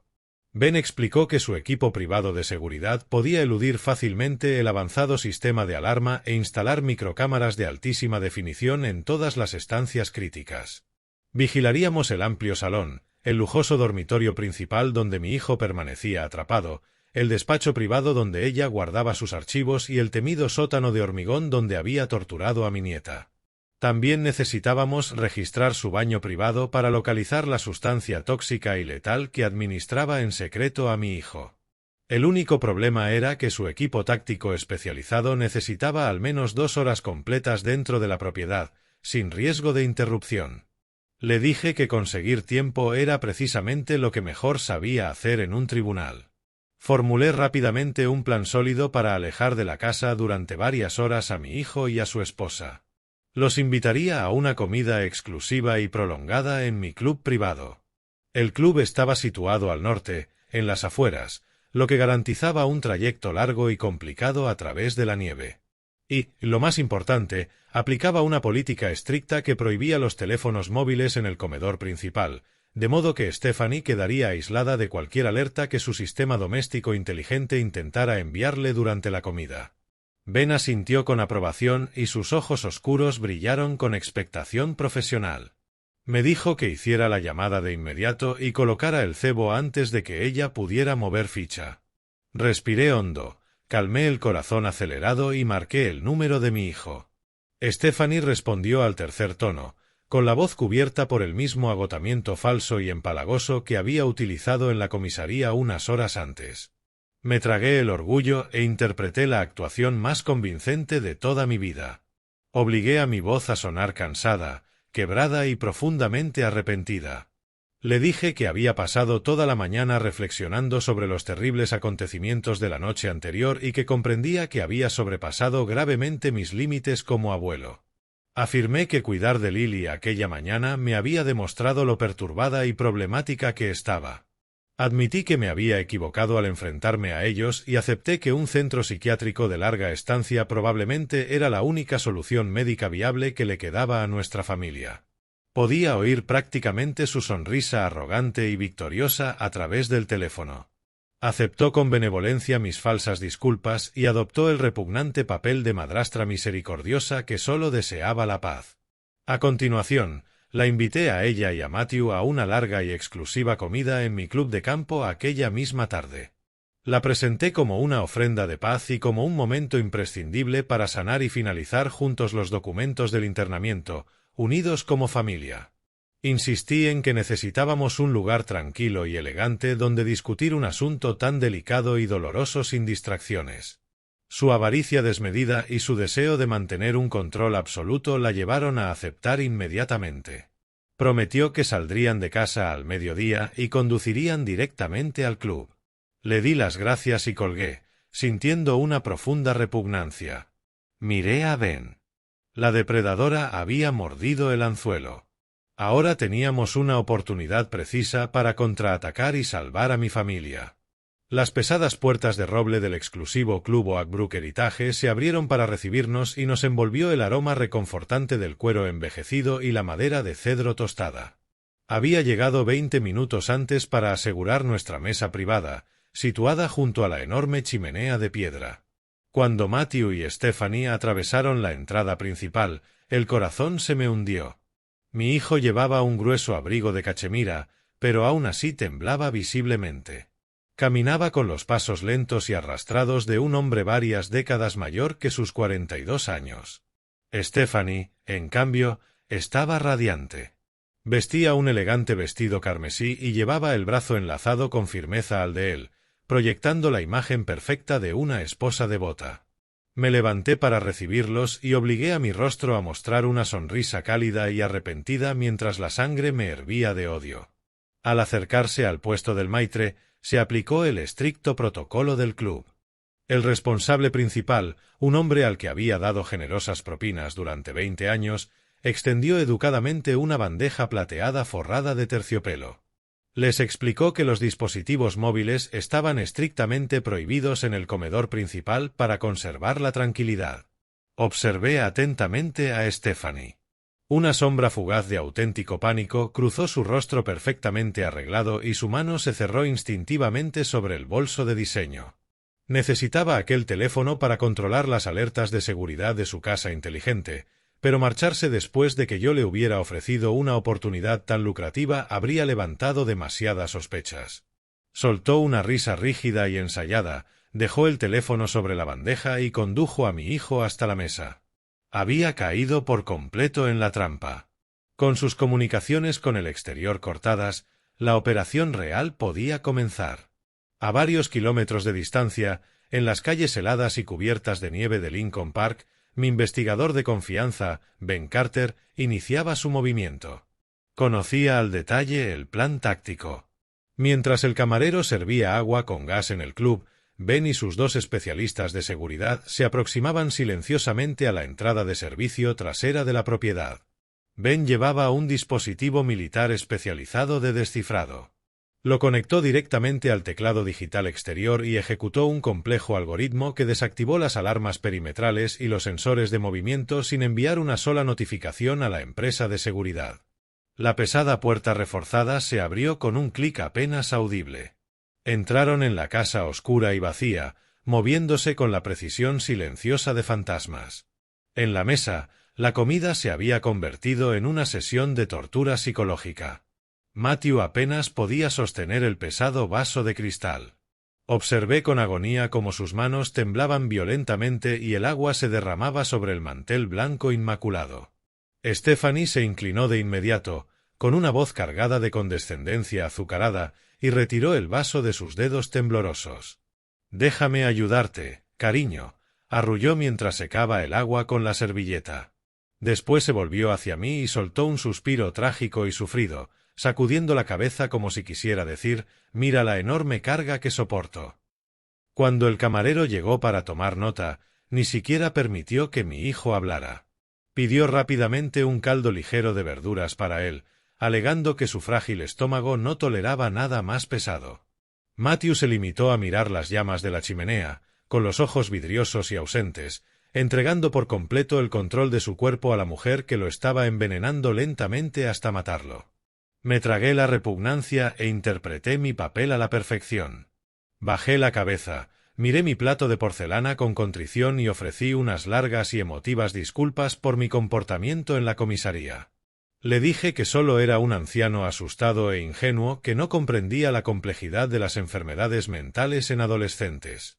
Absorbió mi sumisión como una esponja seca, sin saber que un equipo de profesionales estaba desmantelando su imperio de mentiras.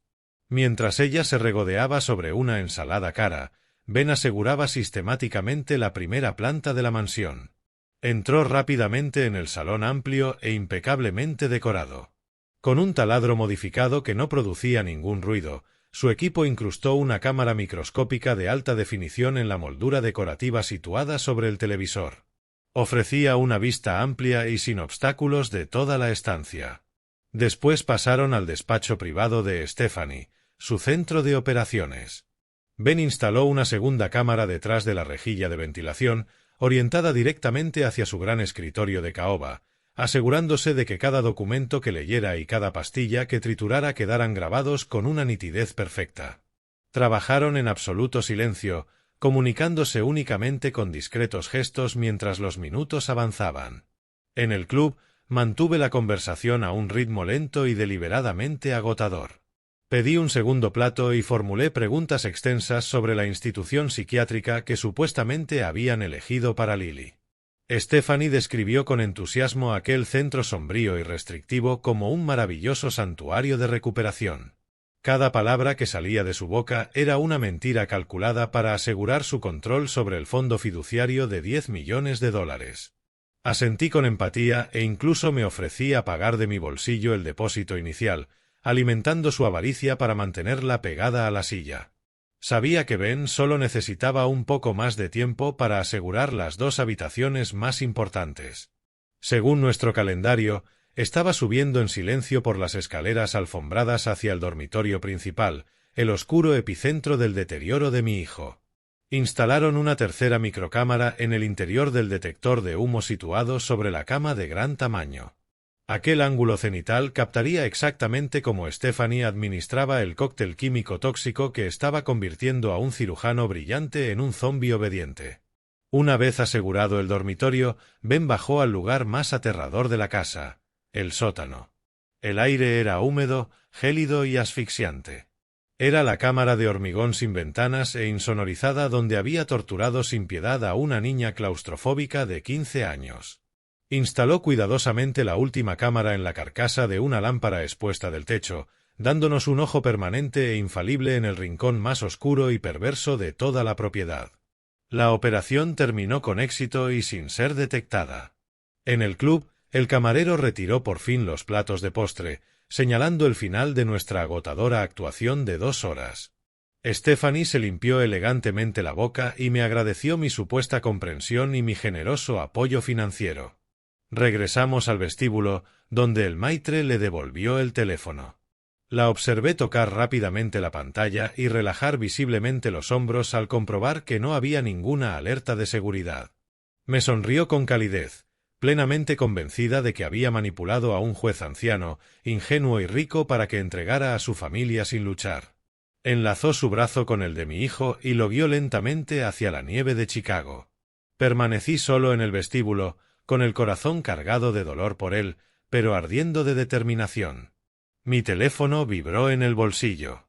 Era un único mensaje cifrado de Ben. La casa está completamente vigilada y la transmisión está activa. Tenemos ojos en todas partes. La trampa estaba preparada. Mantuve mi fachada de abuelo arrepentido mientras los llevaba de regreso a su propiedad. Matthew durmió durante el trayecto, apoyando la cabeza contra el cristal. Stephanie revisaba desde el asiento trasero la aplicación de seguridad de su casa. Sentí una satisfacción sombría al saber que Ben y su equipo habían atravesado su fortaleza digital sin dejar rastro. Entré en el camino circular, ayudé a mi hijo a salir y me despedí. En cuanto la puerta principal se cerró tras ellos, mi actuación terminó. Mi actitud cambió a una urgencia fría y calculada. Conduje directamente hasta una zona industrial desierta donde Ben esperaba en una furgoneta negra sin distintivos. Aparqué entre las sombras y subí al asiento del acompañante. Ben no perdió el tiempo con cortesías. Abrió una caja metálica segura y me entregó una bolsa transparente de pruebas, sellada con una cinta inviolable. Dentro había 3 frascos de cristal vacíos, jeringas usadas y blísteres triturados de medicamentos. Explicó que su equipo había localizado un compartimento oculto detrás del espejo hecho a medida del baño privado de Stephanie. Ella desechaba sus residuos médicos dentro de un contenedor biológico escondido, convencida de que nadie lo encontraría. Sostuve la bolsa ante la tenue luz y el estómago se me revolvió al ver el residuo oscuro adherido a los frascos. Agradecí a Ben su ejecución impecable y le pedí que vigilara atentamente las transmisiones. Tenía que llevar aquellas pruebas físicas a un laboratorio seguro. Conduje directamente hasta el campus de investigación médica del Hospital Memorial de Chicago. Evité las entradas públicas y fui hacia los laboratorios subterráneos restringidos.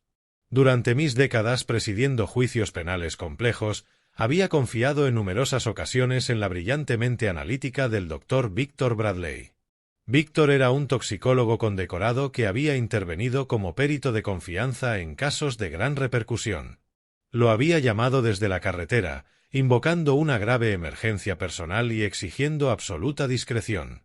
Cuando atravesé las puertas reforzadas de su laboratorio privado, ya me estaba esperando.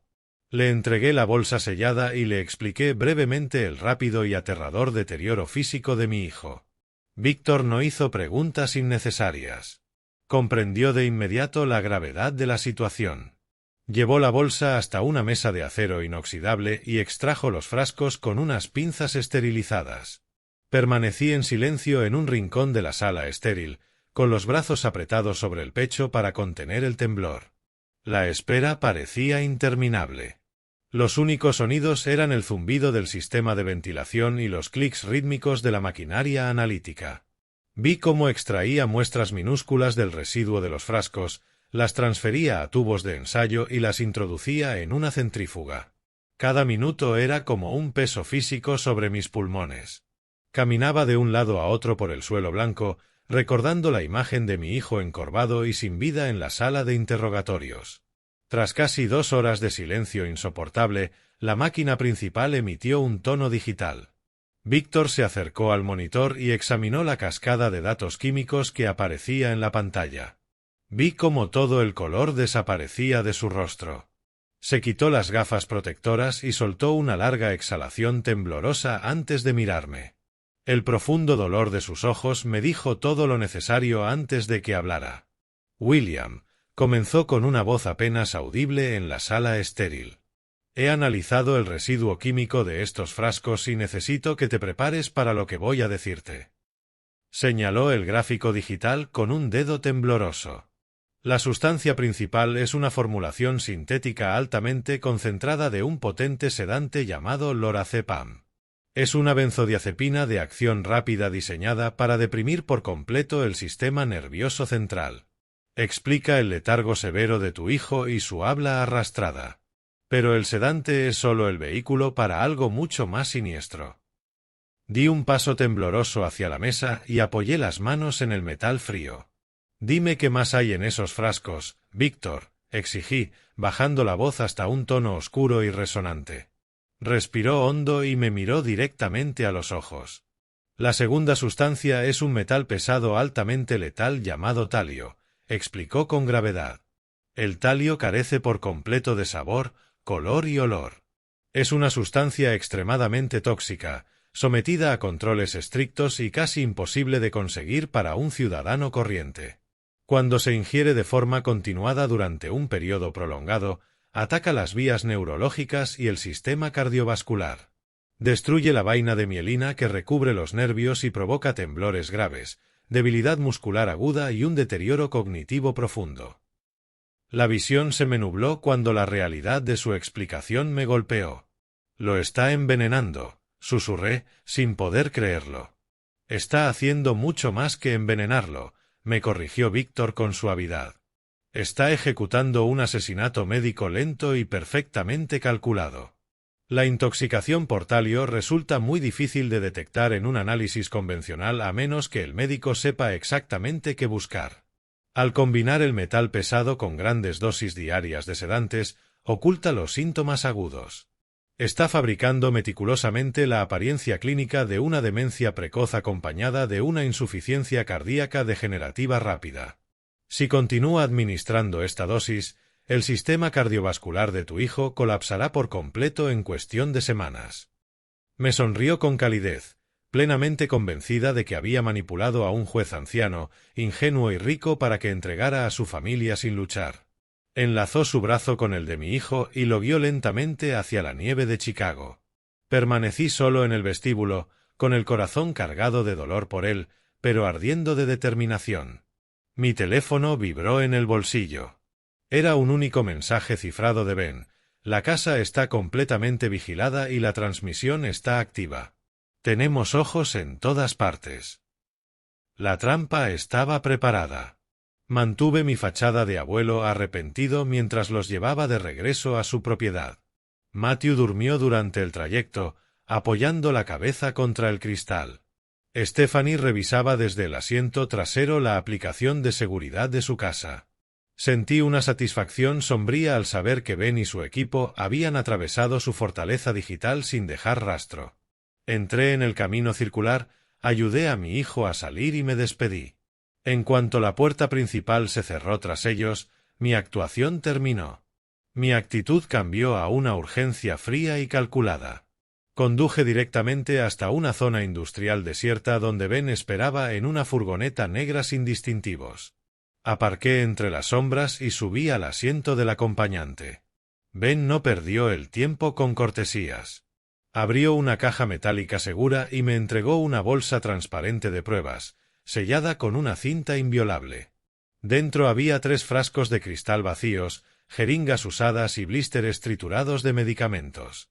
Explicó que su equipo había localizado un compartimento oculto detrás del espejo hecho a medida del baño privado de Stephanie. Ella desechaba sus residuos médicos dentro de un contenedor biológico escondido, convencida de que nadie lo encontraría. Sostuve la bolsa ante la tenue luz y el estómago se me revolvió al ver el residuo oscuro adherido a los frascos. Agradecí a Ben su ejecución impecable y le pedí que vigilara atentamente las transmisiones. Tenía que llevar aquellas pruebas físicas a un laboratorio seguro. Conduje directamente hasta el campus de investigación médica del Hospital Memorial de Chicago. Evité las entradas públicas y fui hacia los laboratorios subterráneos restringidos. Durante mis décadas presidiendo juicios penales complejos, había confiado en numerosas ocasiones en la brillante mente analítica del Dr. Victor Bradley. Víctor era un toxicólogo condecorado que había intervenido como perito de confianza en casos de gran repercusión. Lo había llamado desde la carretera, invocando una grave emergencia personal y exigiendo absoluta discreción. Cuando atravesé las puertas reforzadas de su laboratorio privado, ya me estaba esperando. Le entregué la bolsa sellada y le expliqué brevemente el rápido y aterrador deterioro físico de mi hijo. Víctor no hizo preguntas innecesarias. Comprendió de inmediato la gravedad de la situación. Llevó la bolsa hasta una mesa de acero inoxidable y extrajo los frascos con unas pinzas esterilizadas. Permanecí en silencio en un rincón de la sala estéril, con los brazos apretados sobre el pecho para contener el temblor. La espera parecía interminable. Los únicos sonidos eran el zumbido del sistema de ventilación y los clics rítmicos de la maquinaria analítica. Vi cómo extraía muestras minúsculas del residuo de los frascos, las transfería a tubos de ensayo y las introducía en una centrífuga. Cada minuto era como un peso físico sobre mis pulmones. Caminaba de un lado a otro por el suelo blanco, recordando la imagen de mi hijo encorvado y sin vida en la sala de interrogatorios. Tras casi 2 horas de silencio insoportable, la máquina principal emitió un tono digital. Víctor se acercó al monitor y examinó la cascada de datos químicos que aparecía en la pantalla. Vi cómo todo el color desaparecía de su rostro. Se quitó las gafas protectoras y soltó una larga exhalación temblorosa antes de mirarme. El profundo dolor de sus ojos me dijo todo lo necesario antes de que hablara. William, comenzó con una voz apenas audible en la sala estéril. He analizado el residuo químico de estos frascos y necesito que te prepares para lo que voy a decirte. Señaló el gráfico digital con un dedo tembloroso. La sustancia principal es una formulación sintética altamente concentrada de un potente sedante llamado lorazepam. Es una benzodiazepina de acción rápida diseñada para deprimir por completo el sistema nervioso central. Explica el letargo severo de tu hijo y su habla arrastrada. Pero el sedante es solo el vehículo para algo mucho más siniestro. Di un paso tembloroso hacia la mesa y apoyé las manos en el metal frío. Dime qué más hay en esos frascos, Víctor, exigí, bajando la voz hasta un tono oscuro y resonante. Respiró hondo y me miró directamente a los ojos. La segunda sustancia es un metal pesado altamente letal llamado talio, explicó con gravedad. El talio carece por completo de sabor, color y olor. Es una sustancia extremadamente tóxica, sometida a controles estrictos y casi imposible de conseguir para un ciudadano corriente. Cuando se ingiere de forma continuada durante un periodo prolongado, ataca las vías neurológicas y el sistema cardiovascular. Destruye la vaina de mielina que recubre los nervios y provoca temblores graves, debilidad muscular aguda y un deterioro cognitivo profundo. La visión se me nubló cuando la realidad de su explicación me golpeó. Lo está envenenando, susurré, sin poder creerlo. Está haciendo mucho más que envenenarlo, me corrigió Víctor con suavidad. Está ejecutando un asesinato médico lento y perfectamente calculado. La intoxicación por talio resulta muy difícil de detectar en un análisis convencional a menos que el médico sepa exactamente qué buscar. Al combinar el metal pesado con grandes dosis diarias de sedantes, oculta los síntomas agudos. Está fabricando meticulosamente la apariencia clínica de una demencia precoz acompañada de una insuficiencia cardíaca degenerativa rápida.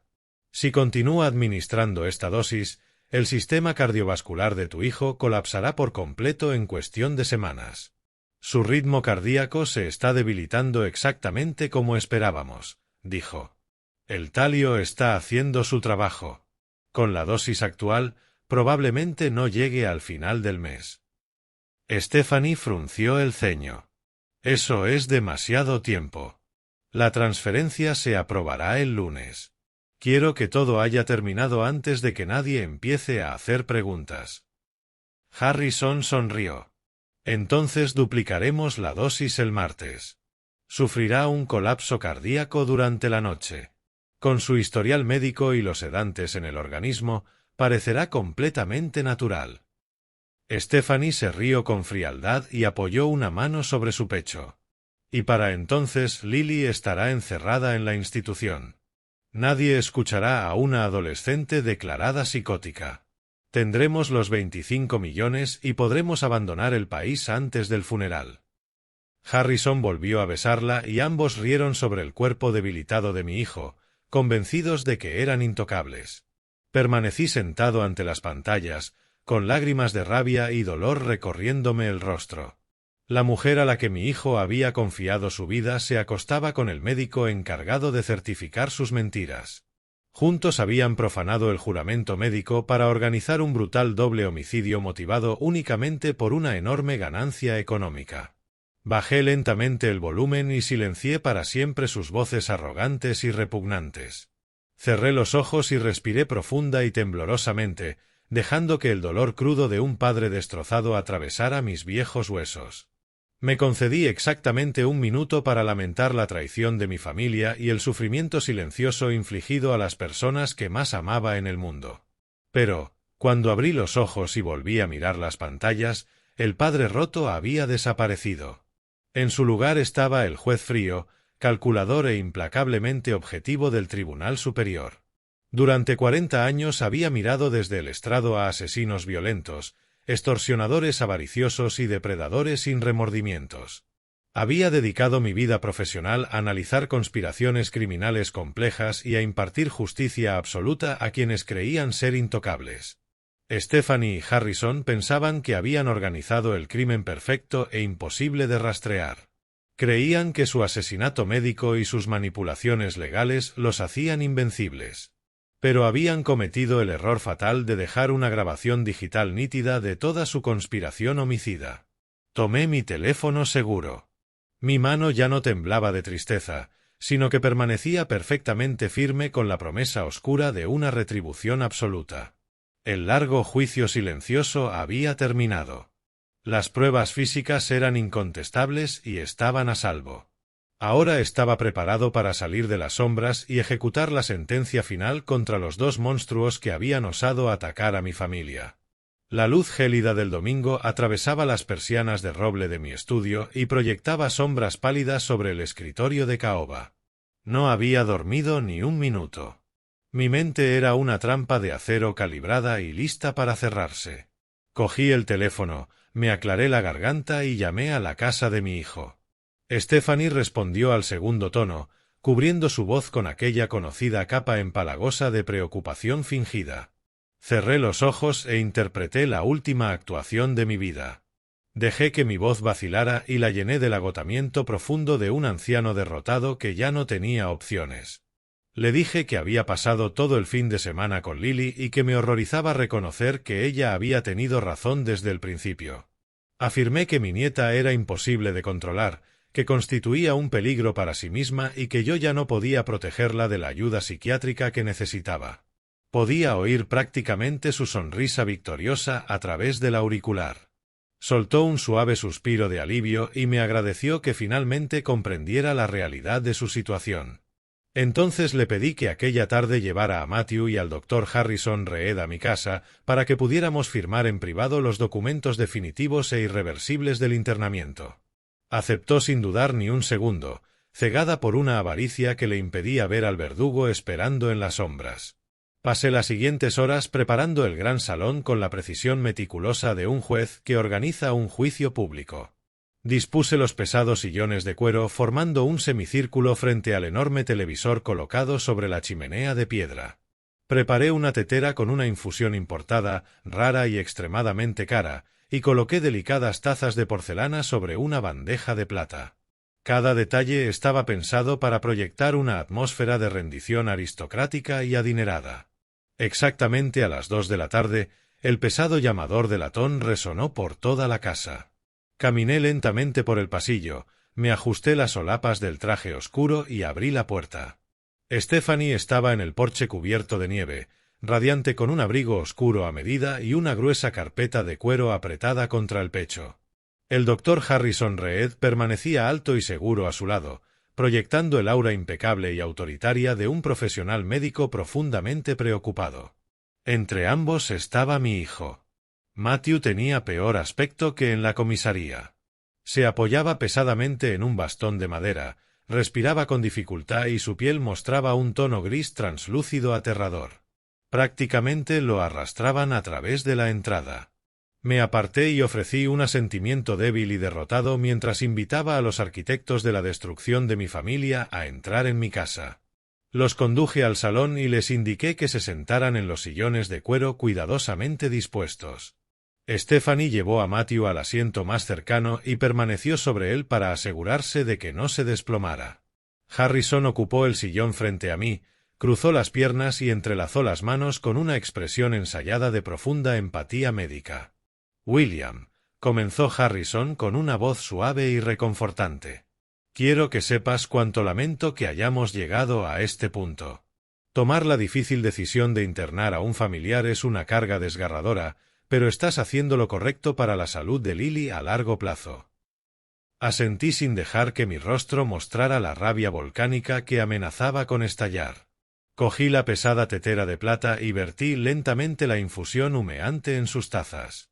Stephanie abrió con entusiasmo la carpeta de cuero, extrajo pilas de documentos legales y dejó un elegante bolígrafo plateado sobre la mesa de cristal. «Tenemos aquí todas las autorizaciones necesarias para la transferencia, William», murmuró, con los ojos oscuros brillando de avaricia triunfante. «En cuanto firmes la renuncia como garante, Harrison firmará el aval médico y Matthew autorizará la transición de emergencia del fideicomiso. Todo terminará muy pronto y por fin podremos empezar a sanar». No cogí el bolígrafo. No miré los documentos fraudulentos que había desplegado con tanto orgullo. En cambio, levanté tranquilamente mi taza de porcelana, tomé un sorbo lento y la devolví a la bandeja. Miré a Stephanie directamente a los ojos y después dirigí mi mirada fría e inflexible hacia el arrogante psiquiatra. «Tienes toda la razón, Stephanie», dije, abandonando el frágil tono derrotado y adoptando de inmediato el barítono resonante y autoritario de un juez. «Todo terminará muy pronto».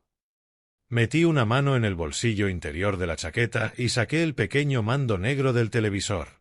Vi una leve sombra de confusión cruzar el rostro de Harrison. No les concedí tiempo para hacer preguntas. Pulsé el botón de encendido. La enorme pantalla sobre la chimenea cobró vida al instante. No mostró una pantalla vacía ni un canal de noticias. Reprodujo de inmediato las imágenes nítidas de alta definición captadas 3 días antes en su propio dormitorio.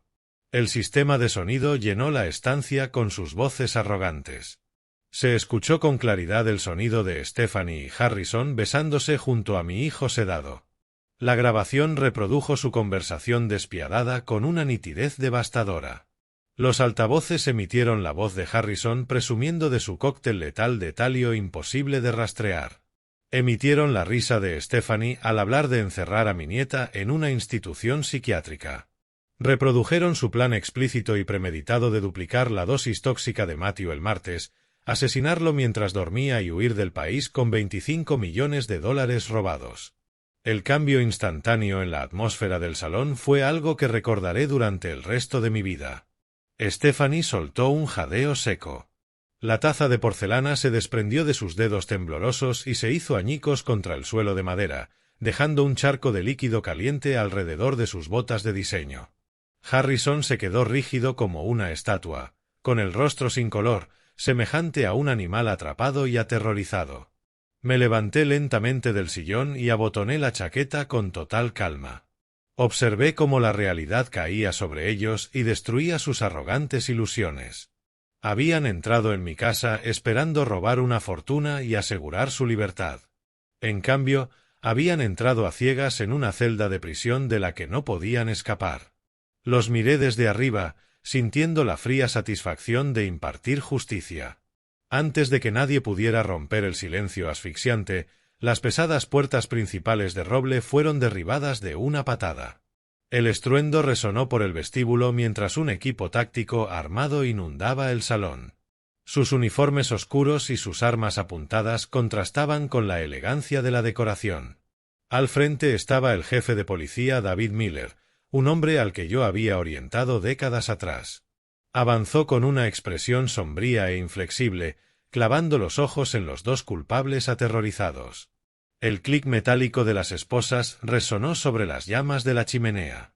Dos agentes corpulentos agarraron a Harrison y lo estrellaron boca abajo contra el suelo. No ofreció resistencia. Su arrogancia profesional se disolvió en los patéticos gemidos de un cobarde derrotado. Otro agente levantó bruscamente a Stephanie, le retorció los brazos a la espalda y cerró las esposas de acero alrededor de sus muñecas. Empezó a forcejear y a dar patadas mientras el abrigo se enredaba en sus piernas y soltaba gritos histéricos. Suplicó a mi hijo que la salvara y afirmó que todo era un terrible malentendido. Matthew permaneció sentado, parpadeando lentamente bajo la densa niebla química, mientras observaba cómo se llevaban a su esposa como a una delincuente común. Rodeé la mesa de cristal y me detuve a pocos centímetros de Stephanie, que seguía forcejeando contra los agentes. Sus gritos murieron de inmediato cuando levantó la vista y encontró mi mirada inflexible. La observé desde arriba y mi voz atravesó el caos con la precisión quirúrgica de una sentencia judicial. «Mujer arrogante e insensata», dije en voz baja, asegurándome de que cada sílaba resonara con absoluta certeza. «¿Creíste de verdad que tu bonito rostro y tu encanto psicopático podían engañar a un hombre que pasó 40 años desmantelando imperios criminales? Utilizaste a mi nieta inocente como un arma. Envenenaste a mi único hijo. Y pervertiste la ley para robar una fortuna que no te pertenecía. Pero cometiste el error fatal de dejar un rastro digital de toda tu conspiración homicida». Hice una pausa y permití que el peso de su fracaso aplastara para siempre su espíritu arrogante. Por los cargos de intento de asesinato premeditado, grave puesta en peligro de una menor, fraude financiero y negligencia médica, el Estado de Illinois se asegurará de que tú y tu patético cómplice no volváis a ver el exterior de una prisión de máxima seguridad durante el resto de vuestras miserables vidas. Me encargaré personalmente de que recibáis condenas consecutivas de cadena perpetua sin la menor posibilidad de libertad condicional. Le di la espalda y asentí al jefe Miller. Hizo un gesto rápido y los agentes arrastraron fuera de mi casa a la mujer rota y sollozante, arrojándola al asiento trasero de un vehículo policial. El aullido de las sirenas se desvaneció rápidamente en la tormenta de nieve de Chicago, dejando un silencio súbito y profundo. Dirigí de inmediato toda mi atención a mi hijo. Me arrodillé junto a su silla, rodeé su cuerpo frágil y tembloroso con los brazos y le prometí que la pesadilla había terminado. Le dije que conseguiríamos la mejor ayuda médica del mundo y que nuestra familia destrozada por fin comenzaría a sanar. Hundió el rostro en mi hombro y lloró en silencio mientras la niebla tóxica empezaba a disiparse. Han pasado 6 meses desde aquella aterradora tarde de domingo. El invierno gélido ha cedido el paso a un verano cálido, luminoso y hermoso. El proceso judicial avanzó con una rapidez sin precedentes gracias a las pruebas irrefutables de alta definición reunidas por Benjamin y su equipo. Stephanie y Harrison se declararon culpables de inmediato para evitar un juicio público largo y humillante. Actualmente cumplen condenas consecutivas de cadena perpetua en prisiones estatales separadas de máxima seguridad, despojados para siempre de la riqueza robada, de sus licencias profesionales y de su libertad. El sistema judicial funcionó exactamente como debía. Mi hijo Matthew pasó 4 meses duros y dolorosos en un centro intensivo de rehabilitación y desintoxicación. Eliminar el metal pesado de su sangre fue un proceso terriblemente doloroso. Pero combatió la abstinencia con la determinación feroz de un hombre al que le habían concedido una segunda oportunidad milagrosa. Ahora está completamente limpio. Su mente brillante vuelve a estar despierta y poco a poco está regresando a su prestigiosa práctica quirúrgica. Las profundas ojeras han desaparecido y en su lugar hay una gratitud humilde por la familia que estuvo a punto de perder. Lily prospera en su nuevo entorno tranquilo. El enorme fondo fiduciario permanece intacto y protegido, esperando a que cumpla 25 años, tal como quería su madre. Ya no teme las puertas cerradas ni las habitaciones oscuras. Ha vuelto felizmente a pintar y ahora plasma los colores brillantes del mundo en lugar de esconderse de sus sombras. Su hermosa risa llena constantemente los amplios pasillos de mi casa y devuelve la alegría a un lugar que antes estaba dominado por el dolor. Estoy profundamente orgulloso de su fortaleza. Ahora estoy sentado en un banco de madera desgastado, contemplando las tranquilas aguas azules del lago Michigan. El cálido sol de la tarde se refleja en las suaves olas y crea un resplandor dorado. A unos pocos metros, Matthew y Lily ríen juntos mientras lanzan una pelota amarilla a un perro de raza Golden Retriever que adoptamos el mes pasado. Los observo jugar y siento una paz absoluta asentarse sobre mi corazón cansado. Tuve que regresar una última vez al mundo oscuro e implacable de la justicia penal, pero la recompensa mereció la pena. Salvé a mi familia de las garras del mal y protegí su futuro con la fuerza inquebrantable de un abuelo que se negó a rendirse. El mundo puede ser un lugar oscuro y traicionero, lleno de monstruos avariciosos y manipuladores. Pero mientras me quede aliento, siempre seré el escudo impenetrable que se interponga entre mi familia y la oscuridad. Respiro profundamente el aire limpio del lago y dejo que el calor del sol me acaricie el rostro. Mirar hoy a mi hijo y saber que el peor capítulo de nuestras vidas se ha cerrado para siempre me produce un consuelo imposible de medir. Sobrevivimos a la traición definitiva y emergimos mucho más fuertes, unidos e inquebrantables como familia. La tormenta oscura y violenta ha pasado por fin y la cálida luz ha regresado para quedarse. Cierro los ojos y escucho sus risas lejanas sobre la playa. Es el sonido armonioso de la verdadera victoria. Sonrío suavemente al saber que mi búsqueda de justicia ha concluido de una forma completa y hermosa. Una familia no se define únicamente por quienes duermen bajo el mismo techo, porque a veces los monstruos más oscuros llevan la máscara de una pareja amorosa. A menudo cerramos los ojos a la verdad porque la dura realidad de la traición resulta demasiado dolorosa. Pero el amor verdadero exige vigilancia constante. Cuando los actos de una persona contradicen una y otra vez sus dulces palabras, debes confiar en tu instinto y nunca en sus excusas vacías. El dinero puede comprar una reputación impecable y una hermosa sonrisa, pero jamás puede superar los instintos feroces e inquebrantables del verdadero protector de una familia. La justicia siempre necesita luz. ¿Alguna vez descubriste un oscuro secreto que alguien cercano intentaba ocultarte? ¿Cómo lograste sacarlo a la luz? Comparte tu historia en los comentarios. Si la lucha de este abuelo por la justicia te mantuvo en vilo, pulsa el botón de me gusta y suscríbete para ver más historias. Música. Cantando. Música. Solía viajar sobre tus hombros, pensando que podías tocar el cielo. Todos los caminos parecían menos inciertos cuando veía el mundo a través de tus ojos. Eras más fuerte que las montañas, más alto que los pinos del norte. Y cuando llegaban los vientos del invierno, te interponías entre ellos y yo. El tiempo siguió avanzando como un río. Te alejaste lentamente hacia el mar. Pero, sin importar a dónde me llevara la vida, siempre fuiste parte de mí. Soy la hija de mi padre. Y en cada paso que doy, cada vez que decido mantenerme firme cuando sería más fácil romperme, llevo tu valor en el corazón y tu fuego dentro de mi alma. Y aunque los años sigan avanzando, tu amor todavía me guía de vuelta a casa. Me enseñaste que la fuerza no está en el poder, sino en la bondad cuando las cosas se ponen difíciles.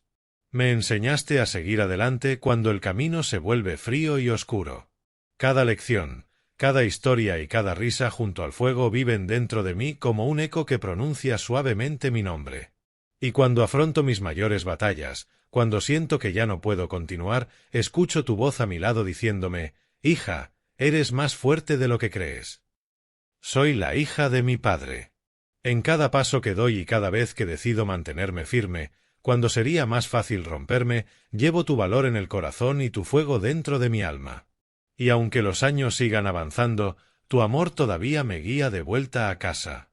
Algún día la nieve cubrirá nuestras huellas. Algún día el fuego se apagará. Pero las cosas que un padre entrega a su hija son las cosas que jamás desaparecen. No es el oro, ni las historias, ni las batallas que ganó, sino la forma tranquila en que la amó y la mujer en la que ella se convierte. Soy la hija de mi padre y siempre lo seré.